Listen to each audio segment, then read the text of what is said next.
What's up, everybody? It's J&J with Justin and Jordan. We got Dave back in the building. For once, he didn't just come back from Colombia, but he wanted to stay on theme. He threw on the Colombian shirt. They doing their thing out there. I'm not gonna lie, you're gonna be able to brag about that after the show, post-show type shit. But Justin, what we got going on today, though? So today we got a lot of stuff going on. We got the NBA draft recap. We got the Knicks trading for Mikal Bridges. The Pelicans traded for Dejounte Murray. The Blazers trading for Deni Avdija. And the Mavericks trading for Q Grimes. Shout out to fucking Q Grimes. Yeah. I told Justin, I said we cannot ignore that trade. Yeah, that trade is very fucking important. A lot of stuff went down in the last couple days. 100% mad. And you know what? Mad shit went down, but that's my favorite. My favorite is when mad news comes out, bro. That's the best for us specifically. It's always good to generate some basketball conversation, you know, when it's the off season. After this, I know it's going to start getting a little bit quiet and shit like that, but at least we got a lot of news coming out right now. It's going to be a lot of fun to talk about real quick. So Justin, what do you want to start off with? You want to start off with the draft? Yeah, we could just get the draft out the way, I guess. Draft specialist in the building. Draft specialist. You definitely draft specialist. Just like I said last episode, man. You're going to be doing the carry job. I will say this, though. We was both right about Devin Carter falling, specifically to the Kings.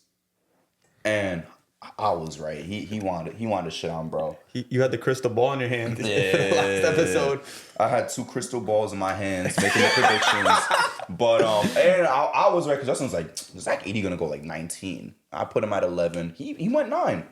Good for him, bro. Shout out to him. John Morant posting an out-of-pocket clip. Yeah, that was from Rush Hour. Holy shit. That Pause? is crazy. Wasn't the Rush Hour clip? Yeah, that's not pause. That's not pause. This is racist pause. Nah, the screenshot, how the screenshot looked, I'm like, yo, pause. I guess. I guess. It was low-key out of pocket, too. But we was right about that. Justin, just real quick, any big winners of this draft? Let's start with the winners. I like to start with some positivity. I think winners, the Portland Trailblazers are a winner. Talk to me. You get to draft Donovan Clingan. I know a lot of people are like, oh, you guys got Ayton and Robert Williams, but you keep adding to your big man depth. You could potentially, Ayton's value right now, it's not the highest, but when you do move him, you could get something significant in return. And then also on top of that, it wasn't somebody you drafted, but it happened right before the draft. You traded for Deni Avdija, another key wing, and you're adding to this young team. And I like the moves they're making. I think they're a big winner of the draft. Another team that I thought was a winner was the Timberwolves. Swooping in and taking Rob Dillingham from the Spurs. You're adding another dynamic scorer next to Anthony Edwards, who I think as a rookie, he's going to come off the bench, learn under Mike Conley, who's getting up there in age. I don't think he's going to come in as a rookie and like put on a show and be like, yo, go carry us some nights. I think he's going to have some nights where it's like, yo, he's a rook. It's going to take some time. He might struggle. And but I see the vision and it's going to be fire. Kings are the biggest winner to me. Just straight up. Devin Carter, that was to get him that low, and that's exactly where we had him go in the mock draft. But that was just kind of more so like of the fit of the other teams drafting. That's a big fucking win that actually became reality because we're like, damn, like easily top 10. Yeah, it's like right outside, but even then it's like that's a steal, bro. That's a steal, and then you ship off Davion Mitchell right after. That was that so perfect because we predicted it, and then we get Davion Mitchell, and they traded him. He got them the fuck out, bro. They got him out the fucking building, bro. But yeah, shout out to the Kings though. Nah, yeah. I wanna say I really agree with the Timberwolves. Like that's Facts. Getting Dillingham and Terrence Shannon Jr., right? Bro, I even forgot to say him too. That's fucking insane. Like that's 2 guys. Like the reason I think I probably gonna get to the Spurs later, but Dillingham wouldn't have fit with the Spurs. You know what I'm trying to say? Like they already have Devin Vassell, they already have Keldon Johnson, unless they're trying to trade one of those guys, but they're already taking most of the shots if it's not going to be Wemby in the future. Yeah. You know, Rob Dillingham on that team, like he would have needed a few years of, you know, just chucking shots and do whatever he wants. But now he's going to play underneath Ant, and even though he's not going to get that same experience, but he's going to come off the bench, he's going to be the 3rd best scorer on that team. That team has no scoring. After Cat and Anthony Edwards, who do they have to rely on? No one. I think it was like Mike Conley and Edwards, and then their third guy off the bench was like, or the third guard is like Monte Morris or something. And they're probably gonna lose him too. Like that's so bad. Like, but now you have two guys coming from college. One who's gonna hopefully explode. Maybe not this year or next year, but I mean not this year, but the next year they'll probably be serious. Even though Mike Conley and it's the perfect situation for him because like he doesn't have to come in right away and do too much, and then you have his biggest flaw is the defense, but you have Rudy Gobert, fucking McDaniels, Anthony Edwards. You're surrounded by good defensive guys, so you could hide them on the court. Yeah. So it's really the perfect situation for him. Why you forgot my nigga Nas Reed? Nas Reed too, yeah. I can't forget. Oh yeah, you like you're the third best. I was just letting it steal. I was like, wait a second. I'm gonna give him a chance to say Nas Reed. Then he said third best guy off the bench. I was like, Nas Reed? First best guy off the bench. I'm like, damn, no Nas Reed. Mix some guards, man. They have no guards. Oh, yeah, true. No, that's fair. Yeah. Nah, they did their thing too. Any type of losers for you guys straight off the bat? I got mine already. You could go first. Fucking Pistons. You think so? Yes. Or Ron Holland? Yes. So I was kind of like on the fence with that. Bro, it's an L. I didn't want to give him an L. So these niggas are playing with 2005 spacing. It's true. But I would think that you would think the same way as me. When you're that garbage, you can't really think about fit. That's what I'm saying. Yeah, like, you got to really go for talent. At the same time, but I get where you're coming from as well. I could see both sides. It's like, yeah, they like, they're garbage. So I'm like, y'all niggas shouldn't be drafting for fit when you're fucking garbage. True. However, I will say this. When you're pure garbage, draft best player because you're looking for that next cornerstone of the franchise. But you already have that. You have Kate. So in a way, when it comes to them, when you have your guy, when you have your fucking guy, I would say you need to mix best player and fit to an extent. If you can, obviously. But if they didn't have Cade Cunningham, then I'd be like, yo, just grab whoever. Grab the best fucking guy out there. But you got to accommodate your star to an extent, if you know what I'm saying. You have to. Eventually, you got to start building around him. You can't start taking shots in the dark. I could excuse what they did last year with the Asar, because even then, you didn't really know what Cade was yet. We know who Cade is at this point. We know what he could be. So I would say you got to start accommodating him because all this talk about low field goal percentage for him and shit like that and poor spacing, like you got to accommodate the dude. At a certain point, you got to put some type of pieces around him. I didn't really look at them as like a loser because, I mean, at first when the pick was made, I was kind of shocked because a lot of mocks had him going like top, like 9, 10. Some had him even slipping out. But I'm like, I mean, this is a guy who has like top 3 potential to be the best player in the class. And they just hired, I just wrote it down right now. What's his name? Shooting coach. Fred Vincent. He used to work for the Pelicans. He fixed Lonzo Ball's jump shot. So I guess they're trying to be optimistic, saying put in mad work overtime. Yeah, but Lonzo's shit was broken. Like his shit was broken. I'm looking at Ron Holland's shot. I'm like, shit is broke, but it wasn't as bad as Lonzo's shit. Word. So I'm like, they're probably optimistic that they could work on Holland's shit. And I'm like, and if he could be a passable shooter, that's a fucking he's probably better than fucking Ivy if he fucking gets that jump shot down. So yeah, somebody gotta learn to shoot. Yeah. Somebody. It can't just be Cade out there shooting the fucking ball, bro. Somebody gotta learn. Bro, Detroit is such a mess, bro. Like when we get to the Quentin Grimes trade, it's like we're gonna be so many jokes about this guy being Detroit's basically basketball purgatory, and it's just a big mess. It's just like a big mess. Like right now, I mean, they're still trying to figure out who their young guys are gonna be when they start acquiring free agent talent. But like obviously it's gonna be another losing season for Detroit this year. Yeah, they're sure. Yeah. One of my losers, semi-loser, was the Milwaukee Bucks. Drafting fucking AJ Johnson out of New Zealand or Australia. This guy's young. He's a project pick going for potential. When you have Giannis, you gotta draft like win now, guys. Yeah, exactly. You're not trying to waste time. And I get it. The highlights are fun. They just put up the clip where he was getting locked up by Scotty Barnes and shit. But yeah, you're drafting a kid that's like is even gonna play one because Doc Rivers don't really trust young guys like that. Never. So you're kind of just wasting a pick. You could have picked up Ryan Dunn, who was still on the board. He could have played ASAP. You could have maybe traded back and took Kevin McCullough. Those are guys that could play right away. Instead, you're wasting a pick on a guy who's probably not gonna be ready in like 2 to 3 years. And by that time, you're like, bro, what are we doing? We still have Giannis here. Dame is getting older.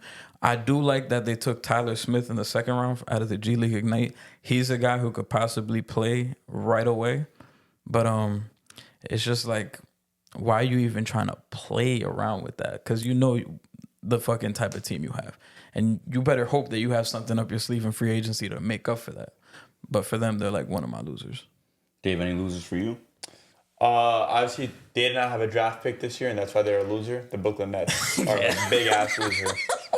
How the fuck do you have a year where you're shit like the Nets, and you do not secure an NBA draft pick, and you trade away Mikal Bridges? What do you have to look forward to next year as a Nets fan? Cam Thomas taking fucking 35 shots. Cam Johnson taking 20 shots. Like, what do they have to look forward to? Who's gonna fill those seats? I think they're looking forward to Cooper Flag, Ace Bailey. Yes, I know that, but bro, like the Knicks, the thing is, and we're gonna get to the Knicks pick, but the Knicks should have just gave them the 25th pick if they were gonna draft the guy from France, and they should have kept one of the future picks because, like, the Nets, you just wasted a year of your franchise. You didn't get anyone to build around or be a project player for the next year. They're just gonna be asked for no reason. I mean, they were just asked for no reason this past year. And hopefully they're going to be asked for next year. Like, I mean, they are going to be asked for next year because they're going to want one of those top picks. They better hope they get a top 4 pick next year. Nah, yeah, they're cursed ass franchise. Yeah. Let's be honest. But because if they get the 5th pick next year, that's going to be hilarious. They're cooked. Just real quick though, because Dave mentioned it. I want to go back to winner. I know we talking about losers. We can do that. Big fucking winner. Just for this one, we could stick to losers. The international game, bro. This was the French draft. This was the French fucking draft. And I know a lot of people talking about it. Holy. And I feel like at the same time too, like the conversation that's been going on for like the past like 2 years of mostly parroted by like Stephen A. Like, where's the American superstar? Where's the American superstar? Like it's a negative thing that the top 4 or 5 players in the league are all non-Americans. But I think this is better for the game than it is worse. Yeah. All these fucking Frenchies flocking here. Bring them on. They all rocking with TP too. TP is playing fucking my GM over there. Yeah. Just collecting all the talent. So we're gonna keep expecting a lot of fucking French people coming to the league. What's the name of the guy they got the Knicks drafted 51st pick that you sent highlights for? Oh, his name was Huck Pirtle. Ariel Huck Pirtle. Dude. Like, watching that guy's highlights, he looks like he's going to be a fucking beast. Like, I didn't know shit about him. And that's a 51st pick. Like, obviously, I'm a Knicks fan. I'm going to watch the highlights. He was the last pick.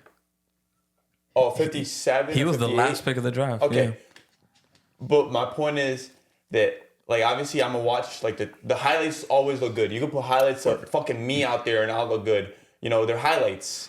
But, the 58th pick, and it looks like we're getting a guy, like, who knows if he'll play or not, who knows if he'll make the roster, but that's a guy that could be a fucking good big man. Like, he's catching lobs, he's energetic, he's got a good engine on him. Yeah. And I'm like, dude, this draft, like, this would be one of those drafts, I think, down the line. This ain't going to be the 2012 draft. This is going to be one of those drafts where there's a bunch of fucking guys in the middle of the pack that became really good players. Like, that's what I think, too. I'm like, the star power in this draft is weak as fuck. Yeah. But I'm like, I feel like there's a lot of guys that could be, like, good rotational players or high level starters in this draft. Yeah, it just shows like how far basketball's come around the world. Like, they're really taking so many guys from across overseas this year, and like, who knows what those guys could be because they're not properly evaluated compared to like talent over here.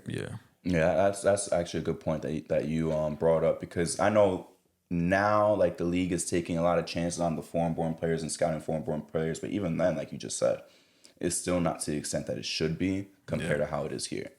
Yeah. You guys want to talk Bronny James real quick? Yeah. That's a good topic to talk about. It's a conversation, bro. He finally got drafted. He's going to play with Pops. First time ever in the NBA. First time in professional sports since the Griffies. That shit was 30-something odd years ago. Yeah. I'm just... like, the conversation is cool as well, but I want to kind of open the doors kind of like in some non-basketball talk, because reports have already come out. Calls are made. If you draft Bronny, he's gonna go to fucking Australia. Yeah. Like, do you guys think that's like draft malpractice? Do you think like Bronny was fucking with that or he wasn't fucking with that? Because I feel like to an extent Bronny wants to he kind of wants to like do his own thing and not be like, all right, I gotta be shackled to my pops. And I feel like this will low-key like piss him off. But at the end of the day, like, he doesn't really have a voice in the locker room, so it's not like you're not really worried about pissing him off like that. His pops isn't gonna be worried about that. It's not like you're gonna be pissing him off. He's the one who probably made the call to be like, yo, start telling all the teams not to draft my son. You guys think it's like malpractice or shades of nepotism? Oh, hell yeah, there's nepotism. Clearly nepotism. But yeah, I'm not really like. You want to go first? Or? You can go. So like Woj said, nepotism is all around sports. Obviously, people were saying Woj is on the fucking Clutch Sports payroll saying that shit, but it's true. It's really fucking. It's like disgusting. Like imagine taking opportunities away from guys like that. Bronny probably wouldn't have gotten drafted anyway. Let's be honest. He averaged like fucking 3 points in college. He went to USC. Wasn't even like the main guy on the team. Obviously, we watched videos talking about how like when you're a young guy like that, you need a time in your career where you're an elite scorer, and he never had that. He's undersized for what he's gonna play. He's not a real point guard. He's more of like a shooting guard type player, but he can't even shoot. But with Bronny James, dude, calling Clutch Sports and what LeBron did is a big PR stunt in my eyes. A big PR stunt.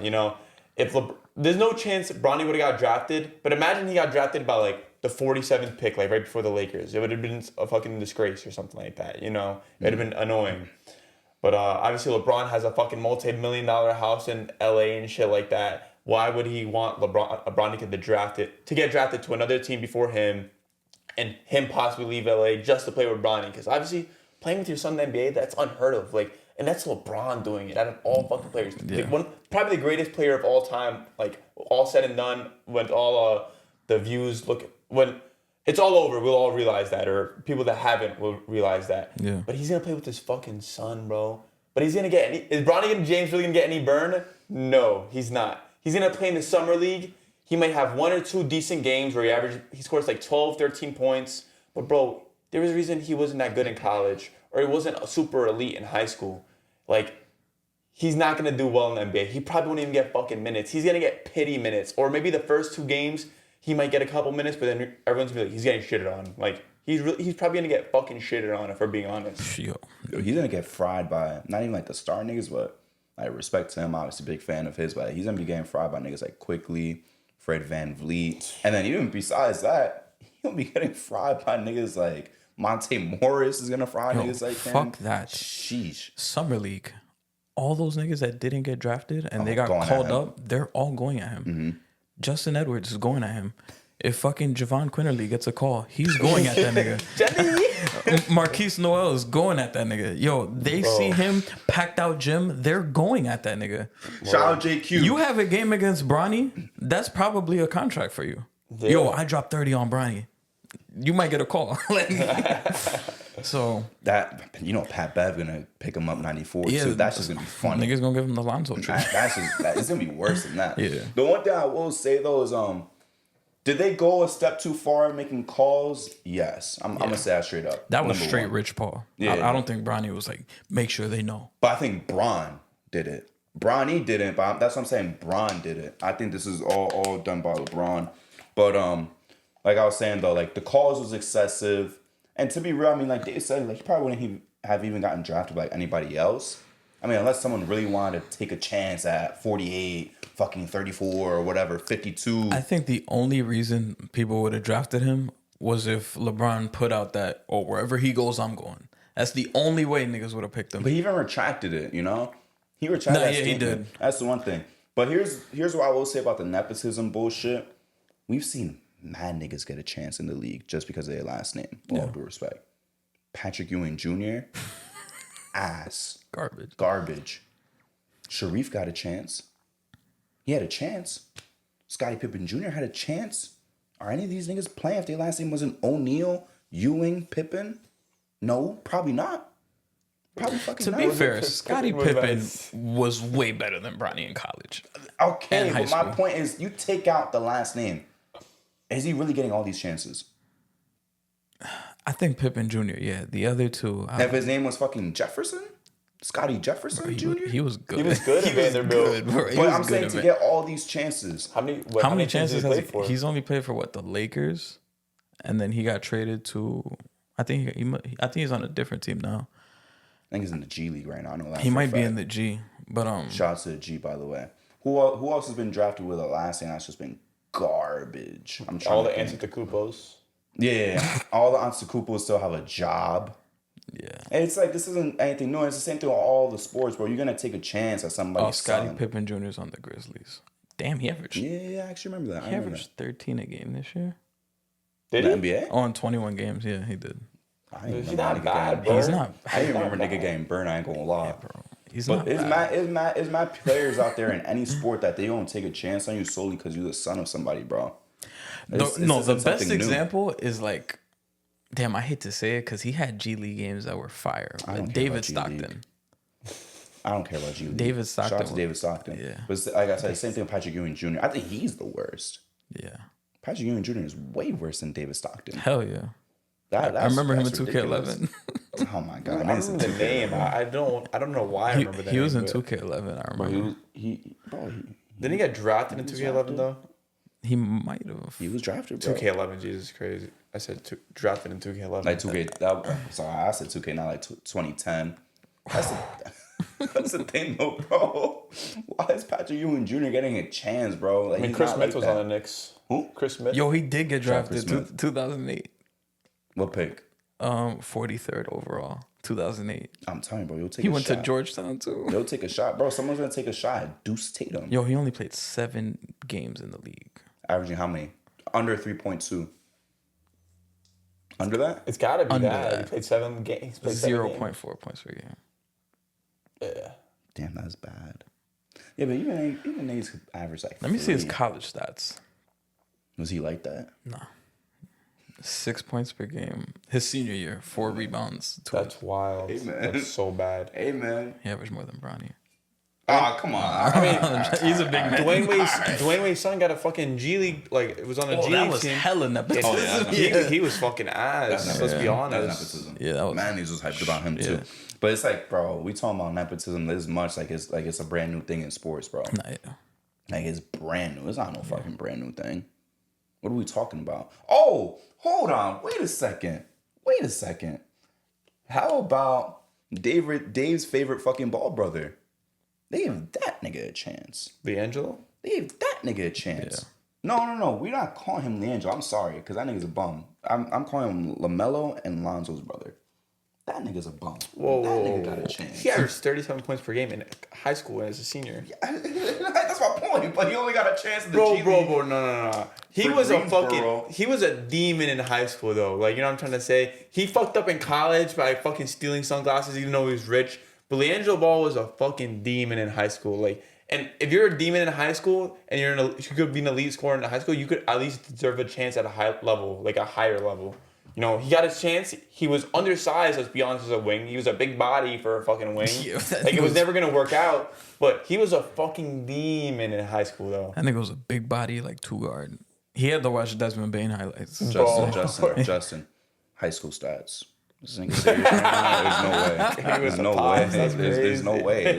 He literally got a chance with the Swarm just because he's Lonzo's. Not Lonzo. LaMelo's brother, bro. That's ridiculous.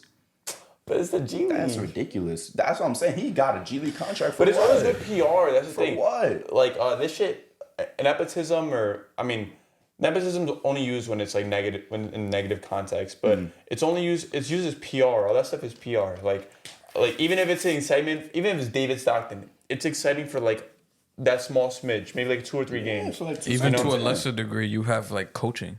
I remember Flip Saunders, the Timberwolves got his son to coach, Ryan Saunders, and he was garbage as a coach. Garbage. It's crazy. Garbage is insane. They got his bro. ass out of there, and they got Chris Finch. Bro, garbage is insane. I can't even lie to you, bro. I don't know. I think people was low-key gassing it at the end of the day. I don't think too many teams would have I think it's probably taken a swing on him because regardless. it's the way it was done. Yeah. Like I said, the calls was excessive.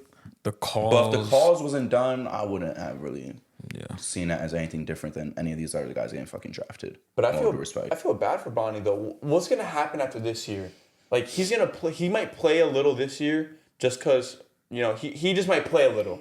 What's gonna happen after? What's gonna happen when LeBron leaves? He's getting his ass out the league. Like, he's not keeping up. He's a 50-something pick for a reason. Yeah. He's not staying in the league. You know what I'm trying to say? Like, was it all worth the PR? Like, LeBron, was it worth Like he could It's worth the moment. He could have stayed in fucking college. He could have had an actual career for himself. But shout out to Bronny James though. Like his dad's one of the greatest players of all time, billionaire. And he still was getting up at 6 a.m. to work out. He still made sure he was in great shape. He still practiced. He still became a basically elite player, top 3%, 2% of the world basketball player. You know what I'm trying to say? But like, what's gonna happen after this year? Like. All the Lakers fans, all of the ones that are like, we got Bronny's son. Oh my God, they're gonna be throwing oops and shit to each other. Like, bro, he's gonna play max 10 minutes a game, maybe 15 to start the season. That's a lot. And like, no, but I'm saying max though. Like, there's no way he's playing more than that. And then when the casuals catch on to, damn, he's not really that good. He might play like 6. Then he's gonna get mad. He's gonna get mad hate. Yeah, he might get 6 minutes a game. Let's be honest. 15 is OD, bro. But he's gonna get fucking mad hate. Like, this is gonna be so bad for Bronny. Like, especially. Like the moment playing with your dad is crazy. Never heard of, but bro, it's just gonna. I can see it coming, bro. They're gonna put him in the game to check in. LeBron's gonna be in. They're gonna be up like 25. He's gonna throw a lob to Bronny, and then everybody's gonna be like, "Holy aura, holy aura," and that's gonna be all over the timeline for like a week. The edits is gonna go hard for when he subs in for LeBron or when they like dap each other up like. Let's say like when they both in together. That's just I'm not gonna lie. That's gonna be fire when he throws a lob to Bronny or vice versa. Wait. Can we be honest? It's gonna be the other way around. Bronny's gonna throw a lob to him. Yeah. Come on. Yeah. I mean, it could go either way. He's gonna say, "Daddy, throw me a lob." We're not doing all that. But yeah, we're not doing. There was a segment on fucking TV. Yeah, I know. It was like, what is the best? What are they most likely gonna call LeBron? Pops 2-3. What else did they say? Pops 2-3. Bro, I don't know. It was embarrassing. Fucking all the shit in baseball, all the good shit in baseball going on, and that's what they're talking about on ESPN. Like, it's so fucking embarrassing. It's crazy. I mean, even talk about the Stanley Cup, probably. I bet. On the other hand, this is perfect for Dalton Connect. Mm-hmm. All the pressure's not. That's a W pick. Everyone, yeah, hell yeah. Everyone's talking about that Lakers rookie, and they're not gonna be talking about Dalton Connect. They're gonna be talking about Bronny. Bronny gonna be facing all the scrutiny, and Dalton Connect is gonna be like, yeah. Is Bronny the biggest L of the draft? Huh? Biggest L of the draft? Is he the biggest loser? No. Oh shit. I mean, like out of the niggas that got drafted, or just in general. Teams, niggas that got drafted. If we're going like anybody, you could say Cade. I was gonna say Cade is a big loser. Isaiah just dropped. He lost tens of millions of dollars. Isaiah Collier. Oh hell yeah. Lost mad fucking bread. Filipowski. Wait, oh my god! Can we not do a segment? I'm like, we don't gotta talk about that. That's insane, bro. That's fucking insane. I mean, Utah did pretty good. They got Cody, Collier, and Filipowski. Yeah. You had the number 1 high school player fall all the way to 29. Nah, but I know he's like, damn, I just missed out. Probably someone did the math. He literally lost out on tens of millions off rip. Yeah, off rip, bro. That's insane to me. Who's a good draft pick I want to fucking talk about? I mean, the Trailblazers. I mean, did we talk about Deni yet? We did, right? No, well, we're gonna talk about that. We didn't talk about it in depth. Like, we have all the trades lined up. I mean, one more winner. I gotta show the bias, but New York Knicks, big draft winner. Yeah. Are we really big draft Hell winners, yeah, though? hell yeah. Well, not like the biggest. Well, not the biggest, but they won. We were winners. We were aggressive. The trading back shit was confusing as fuck. That shit was so funny, bro. Pacome Dadier, I don't know too much about. I've been hearing it's pretty good, but he probably not gonna play. I fucking love that we got Tyler Kolek, bro. He was one guy. The second I watched his highlights and watched him in March Madness, I fell in love with his game. Now he's on the team. Could potentially be our backup point guard. I think he's that fucking good. Kevin McCullough's another guy who was like a late first round type of talent, but his injury kind of moved him back. And he's another guy who could low-key play off rip.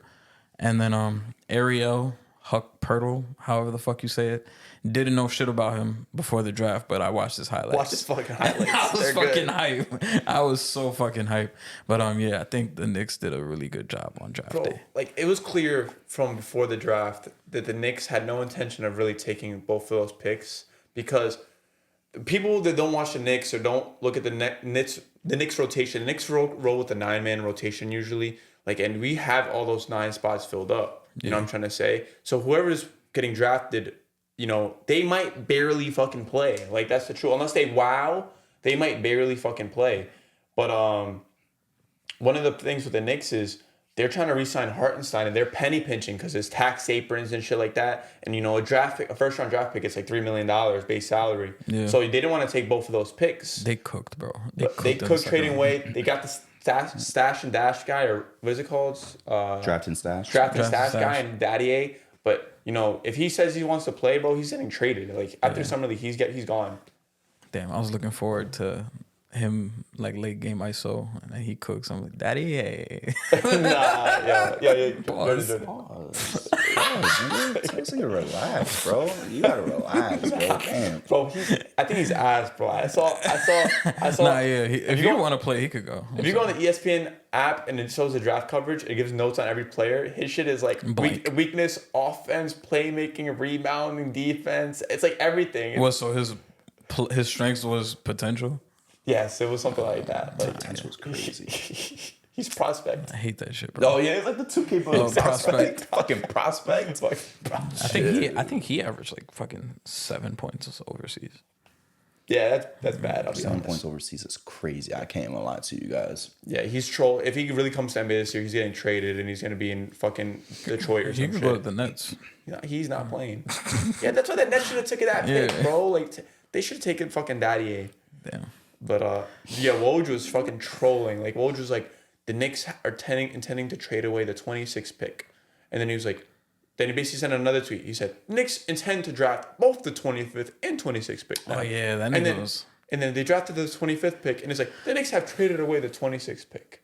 I was like, whoa. That shit was so confusing. It'd be like, the Knicks are on the clock. And then Malik Andrews would be like, by the way, this is going to Portland. I'm like, damn, nigga. Yo, the Knicks in the draft recently has been so confusing, bro. The past couple years. It's like, we hype about who's getting picked, and it's like, yeah, they got like, now. The New York Knicks are like Jalen Duren. I was like, yeah. They're like, oh, hold up, fans. This is going to Detroit. I'm like, why? No, actually, they were like, actually, this is going to Charlotte. And then, actually, it's going to Detroit. I'm like, what the fuck? Doing, bro? Yo, and also, Bleacher Report. Yo, calm the fuck down. Why am I getting reports on who got picked before Adam Silver goes onto the stage? Blame Shams.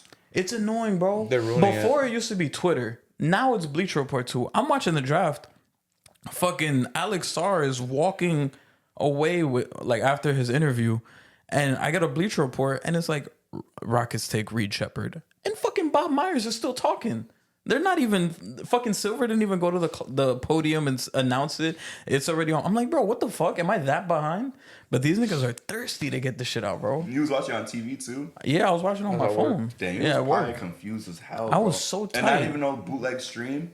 No, I'm on fucking YouTube TV. Yeah, that's fucking crazy. I was tight. They were fucking like live TV. They were spoiling the picks on Bleacher Report. I had to turn that shit off. That shit is ridiculous, bro. I'm glad I did because when the Salon pick came up, I was like, what? Nah, hold up.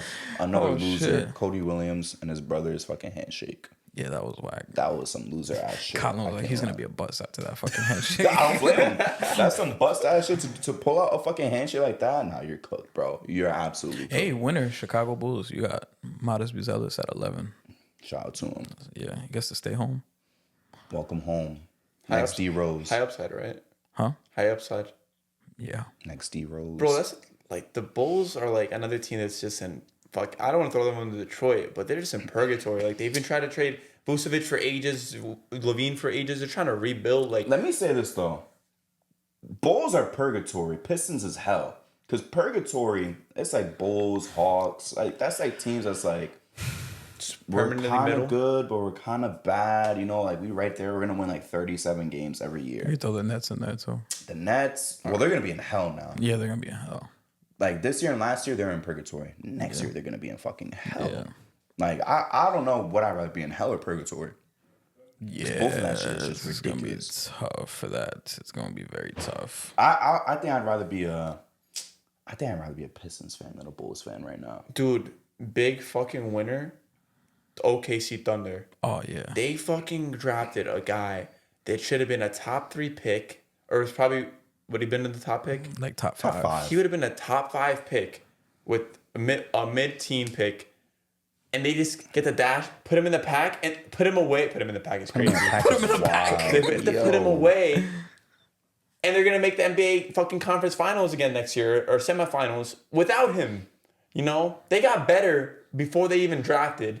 and he's gonna get to sit out the whole season. He's gonna come back next season, and everyone's gonna be like, "Yo, who's gonna compete with these motherfuckers?" And their development is crazy too. Yeah, they're fucking crazy. Like it's actually sick. Like the Thunder fucking. And I hate people saying that like, oh, he's just a fucking Serbian Josh Giddey. I'm like, this nigga is better than Josh Giddey. I'm sorry. Serbian Josh Giddey is crazy. Yeah, I'm like, bro. I ain't gonna lie. I'm like, this nigga's better than Josh Giddey. Justin's high on him. Justin in our mock draft took him mad high. Even I with took the him. injury Yeah, and I took him at 4. I was like, damn, really? bro. Yeah, it was between him and Castle for me for the Spurs. Yeah, I had him outside top 10 because I was like, bro, like he's hurt. And he's gonna be worried about that. Justin's like, I don't give a fuck. He was like, yo, this is about to be like one of the best players in the draft. I'm like, you're not wrong, but it's like the same thing as like Michael Porter Jr. It's like, yeah, I don't know if I want to touch that. But then guess what? Niggas that's willing to take a risk, they don't lose. I'm like, this fucking Presti does it again, man. Yeah.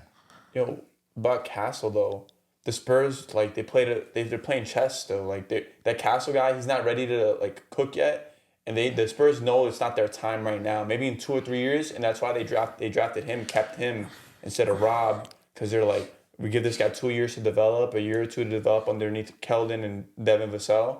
And like he'll hopefully hop on the same timeline as Wemby and them like in 2 or 3 years. This is my thing. I think Castle's the right guy for the Spurs. He's a winner. I don't look at him as a point guard, even though he wants to be. I don't think Keldon's gonna be there. They could say he's gonna be there, but I think Castle's more of a wing than he is a guard. He's like a wing that you trust him with the ball in his hands to make decisions and finish plays and shit like that. But I don't see him as like a point guard.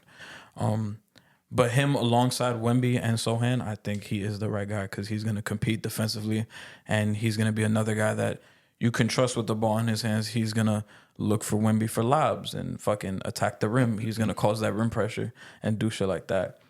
I think with that move, trading Dillingham, I think they're probably going to be, it's going to be another year of them being bad. And they're going to be like, let's see if we could get another guy next year and maybe add to it. Because the way it's looking next year, it's looking like Trey Jones might start at the point. And it's looking like Castle might start at the 3. And I would keep Vassell at the 2 and keep that lineup. But I think they're going to look to be bad again next year and try to add another guy. Transitioning from the draft, though, kind of also related to draft. What I want to kind of value from you guys is, and this all goes hand in hand with the pick of Zach Edey. How do you guys feel about the Grizzlies right now? First, before I even get into like the segment itself, how do you feel about the Grizzlies and the addition of Zach Edey right now? It's kind of not the best fit, just because the Grizzlies are a team that they want to play fast. Their half-court offense isn't that good. I mean, I guess you could say Zach Edey helps that, but it's like, how much are you really gonna involve Zach Edey into that slowed down offense in the NBA, especially you're playing against bigger dudes, more athletic dudes. This ain't 2005 no more. Like, he's not gonna get, like, he excelled the most when he got post ups, post touches, those post hooks. And with this Grizzlies team, I mean, I could see the vision, like him as a backup potentially. I don't know about him starting off rip and them thinking he's gonna do what he does. And also, I feel like they could have traded back and got him because I think he still would have been there. Like, they could have traded back to fucking 14, 15 and could have taken him there and got some extra shit. It's going to be weird because he doesn't space the floor for you. Like, he's not a mid-range threat. So that's going to be extra person in the paint for when Ja's driving in. I mean, he's a big body. Hopefully, he's gonna have to like change his game if he wants to like really like carve a role for this team. Like, if I'm him, I'm like, yo, fuck the offense. I'm gonna just be a straight offensive rebounder. Just grab every board out there. It's gonna be tough because the pick and roll, like we talked about last episode, he's too slow to really be a roller. Yeah, he's gonna have to add some in between game. Not everything is gonna be like in the post. He's gonna have to have some quick buckets off like a pick and roll if he can. But and pick and roll defense too. He's cooked. Yeah, pick and roll defense when he has to come out and guard like Shea, Jamal Murray, like it's raps. Like you can't really like. It's not gonna look good. I mean, series. It's gonna be tough for him to play out there. I'm sorry. If I was the Grizzlies, like the thing to do if you really wanted Zach Edey, you could have either traded back, but I know they really, really, really wanted Donovan Clingan. I'm like, Yeah, they were desperate. You could have traded up 2 spots to get him. They were desperate. Yeah. So I don't really like the fit with Memphis. I mean, I think if Zach Edey takes a look in the mirror and says, I'm just gonna like carve out a new role for myself, maybe like he could be like a high level backup. But as of right now, I don't really like the fit. What about you, Dave? First impressions? Bro, that's all he's gonna be. He's gonna be a backup. Like, there's no way he's playing like that many minutes. Like, I mean, he played a lot of minutes in college, but I'm saying like, there's no way he's gonna play a lot of minutes with that rotation. Like, bro, he's like in this NBA, I don't even see him fitting. Like, really, like to be honest, like this fast-paced NBA, he's too slow. You know, a lot of these tall guys, they have trouble getting rebounds because they're too slow on their feet to like get around, you know, grab boards and shit like that. He's not like he's not athletic.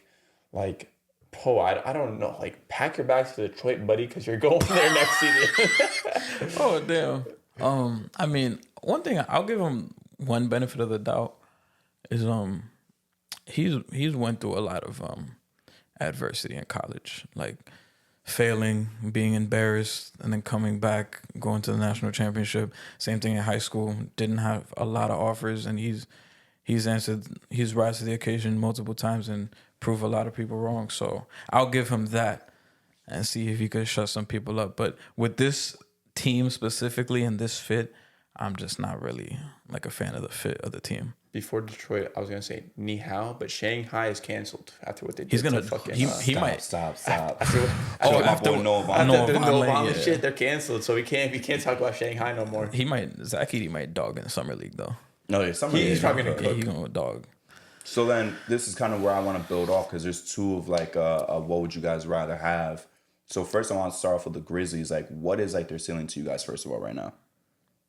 Can you confidently say Memphis is going to the playoffs? Can you really say that? I think they could be a top 6 team. Definitely? Bro, they were a top 2 seed both seasons. They had jobs. 2 years in a row. Yeah, but then look who got better in those years since then.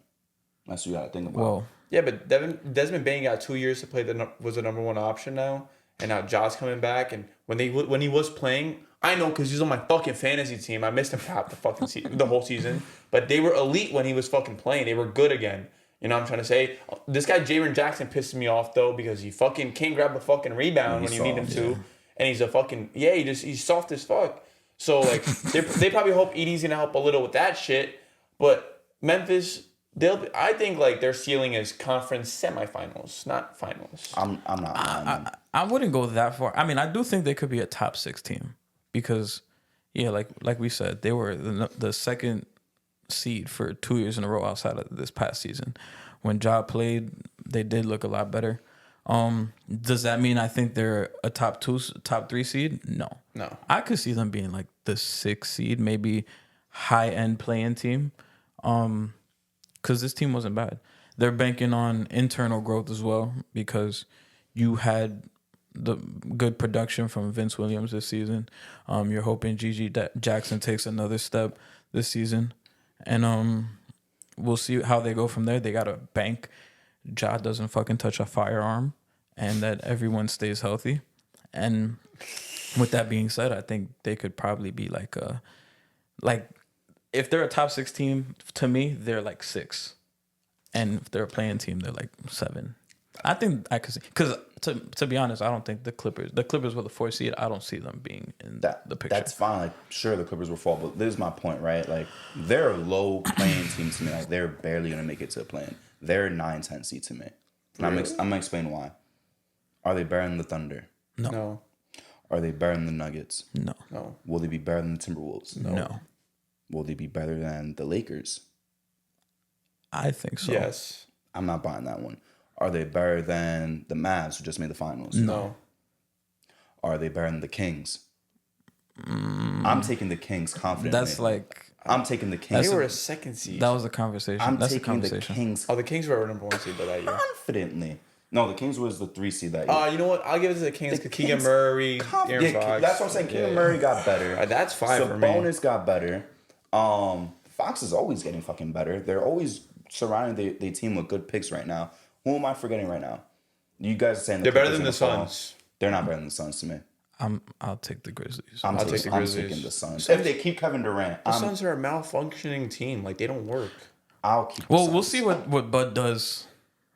But as of right now, I'd rather have the Grizzlies, man. I'm keeping the Suns if they keep Kevin Durant. If he leaves, fine. I'll give it to you guys, but I'm keeping the Suns. And that's already 7. They're better than the Warriors. I'll say that. They're better. I got 7 though. They're better than the Warriors. They're better than the Warriors. Who am I missing? I'm still missing some teams. The Pelicans with Dejounte. They're better. They're better. Pelicans are better. They're better. Pelicans are better. They're better. So you're already at 6, right? Well, that's 6. That's what I'm saying. The Pelicans are better. So they're already out of the top 6 for you guys. You said high in play-in or you said low play-in? I said low play-in. I said they're a 9-10 I said high play-in. So technically right now, High if we just leave it how it is, they'll be the 9th best team. Because I'm banking that they're better than the Warriors and the Clippers. That's it. What about the Rockets? And then they're better than the Rockets. Is a conversation, but I'm still taking the Grizzlies with respect. But give the Rockets 2 more years. They're gonna be fucking. The Rockets insane. have the potential though to make noise. So that's what I'm saying. That's already 8 teams, bro, that I'm taking over the Grizzlies. Me personally, that's 8 teams. That's way. Let me not say way better, but that's 8 teams that I'm confident are better. Then you still have to worry about the Warriors. We don't know if they get Paul George, then they're better. They're better than the fucking Grizzlies. So that'll be 9 teams, right? And obviously the Clippers will fall way low. Paul George. Yeah, bro. I'm not high. Like I tell you guys all the time, and this is kind of like the next thing too. I'm not really high on John Morant being a top end guard in the league anymore. He's not no top 5 point guard. Damn. I've told y'all this already. He's not no top maybe 5 not top point guard. 5 because the top 5 has gotten better. But like top 7, but can you confidently say? Bro, come on! Just because he fucking pulled out a gun on Instagram? No, like, but I'm saying he was fucking amazing. As a player, remember we had this conversation a couple of times. As a player, if he comes back the same how he was 2 years ago, I still cannot confidently say he's better than 6 or 7 point guards that's in the league right now. Even if he's not, who's better than him in the West? That's a point guard. That wasn't before. If you want to count Shea, if you want to count Luka as point guards, that's already 2.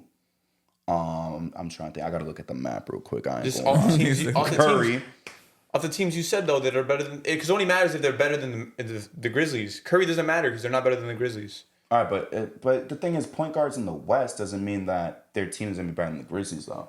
Like I already conceded the Warriors would be worse than them without PG, but Curry's still way fucking better than Ja. Well, yeah, but what is in that context? But if it's in the context of playoffs, then yeah, you're obviously gonna cut out a guy like Curry. You feel me? Yeah. We'll cut him out. So realistically, it's just Shea, Luka. It's really just Shea and Luka in the West. In the league, and then and Curry. But hold on, but De'Aaron Fox is a conversation. We gotta stop pretending like De'Aaron Fox is not a conversation. So John Morant's he is, but I think John Morant's. I think John Morant's better. I'm taking De'Aaron Fox. Nah. And going to the paint, Ja's a little bit better.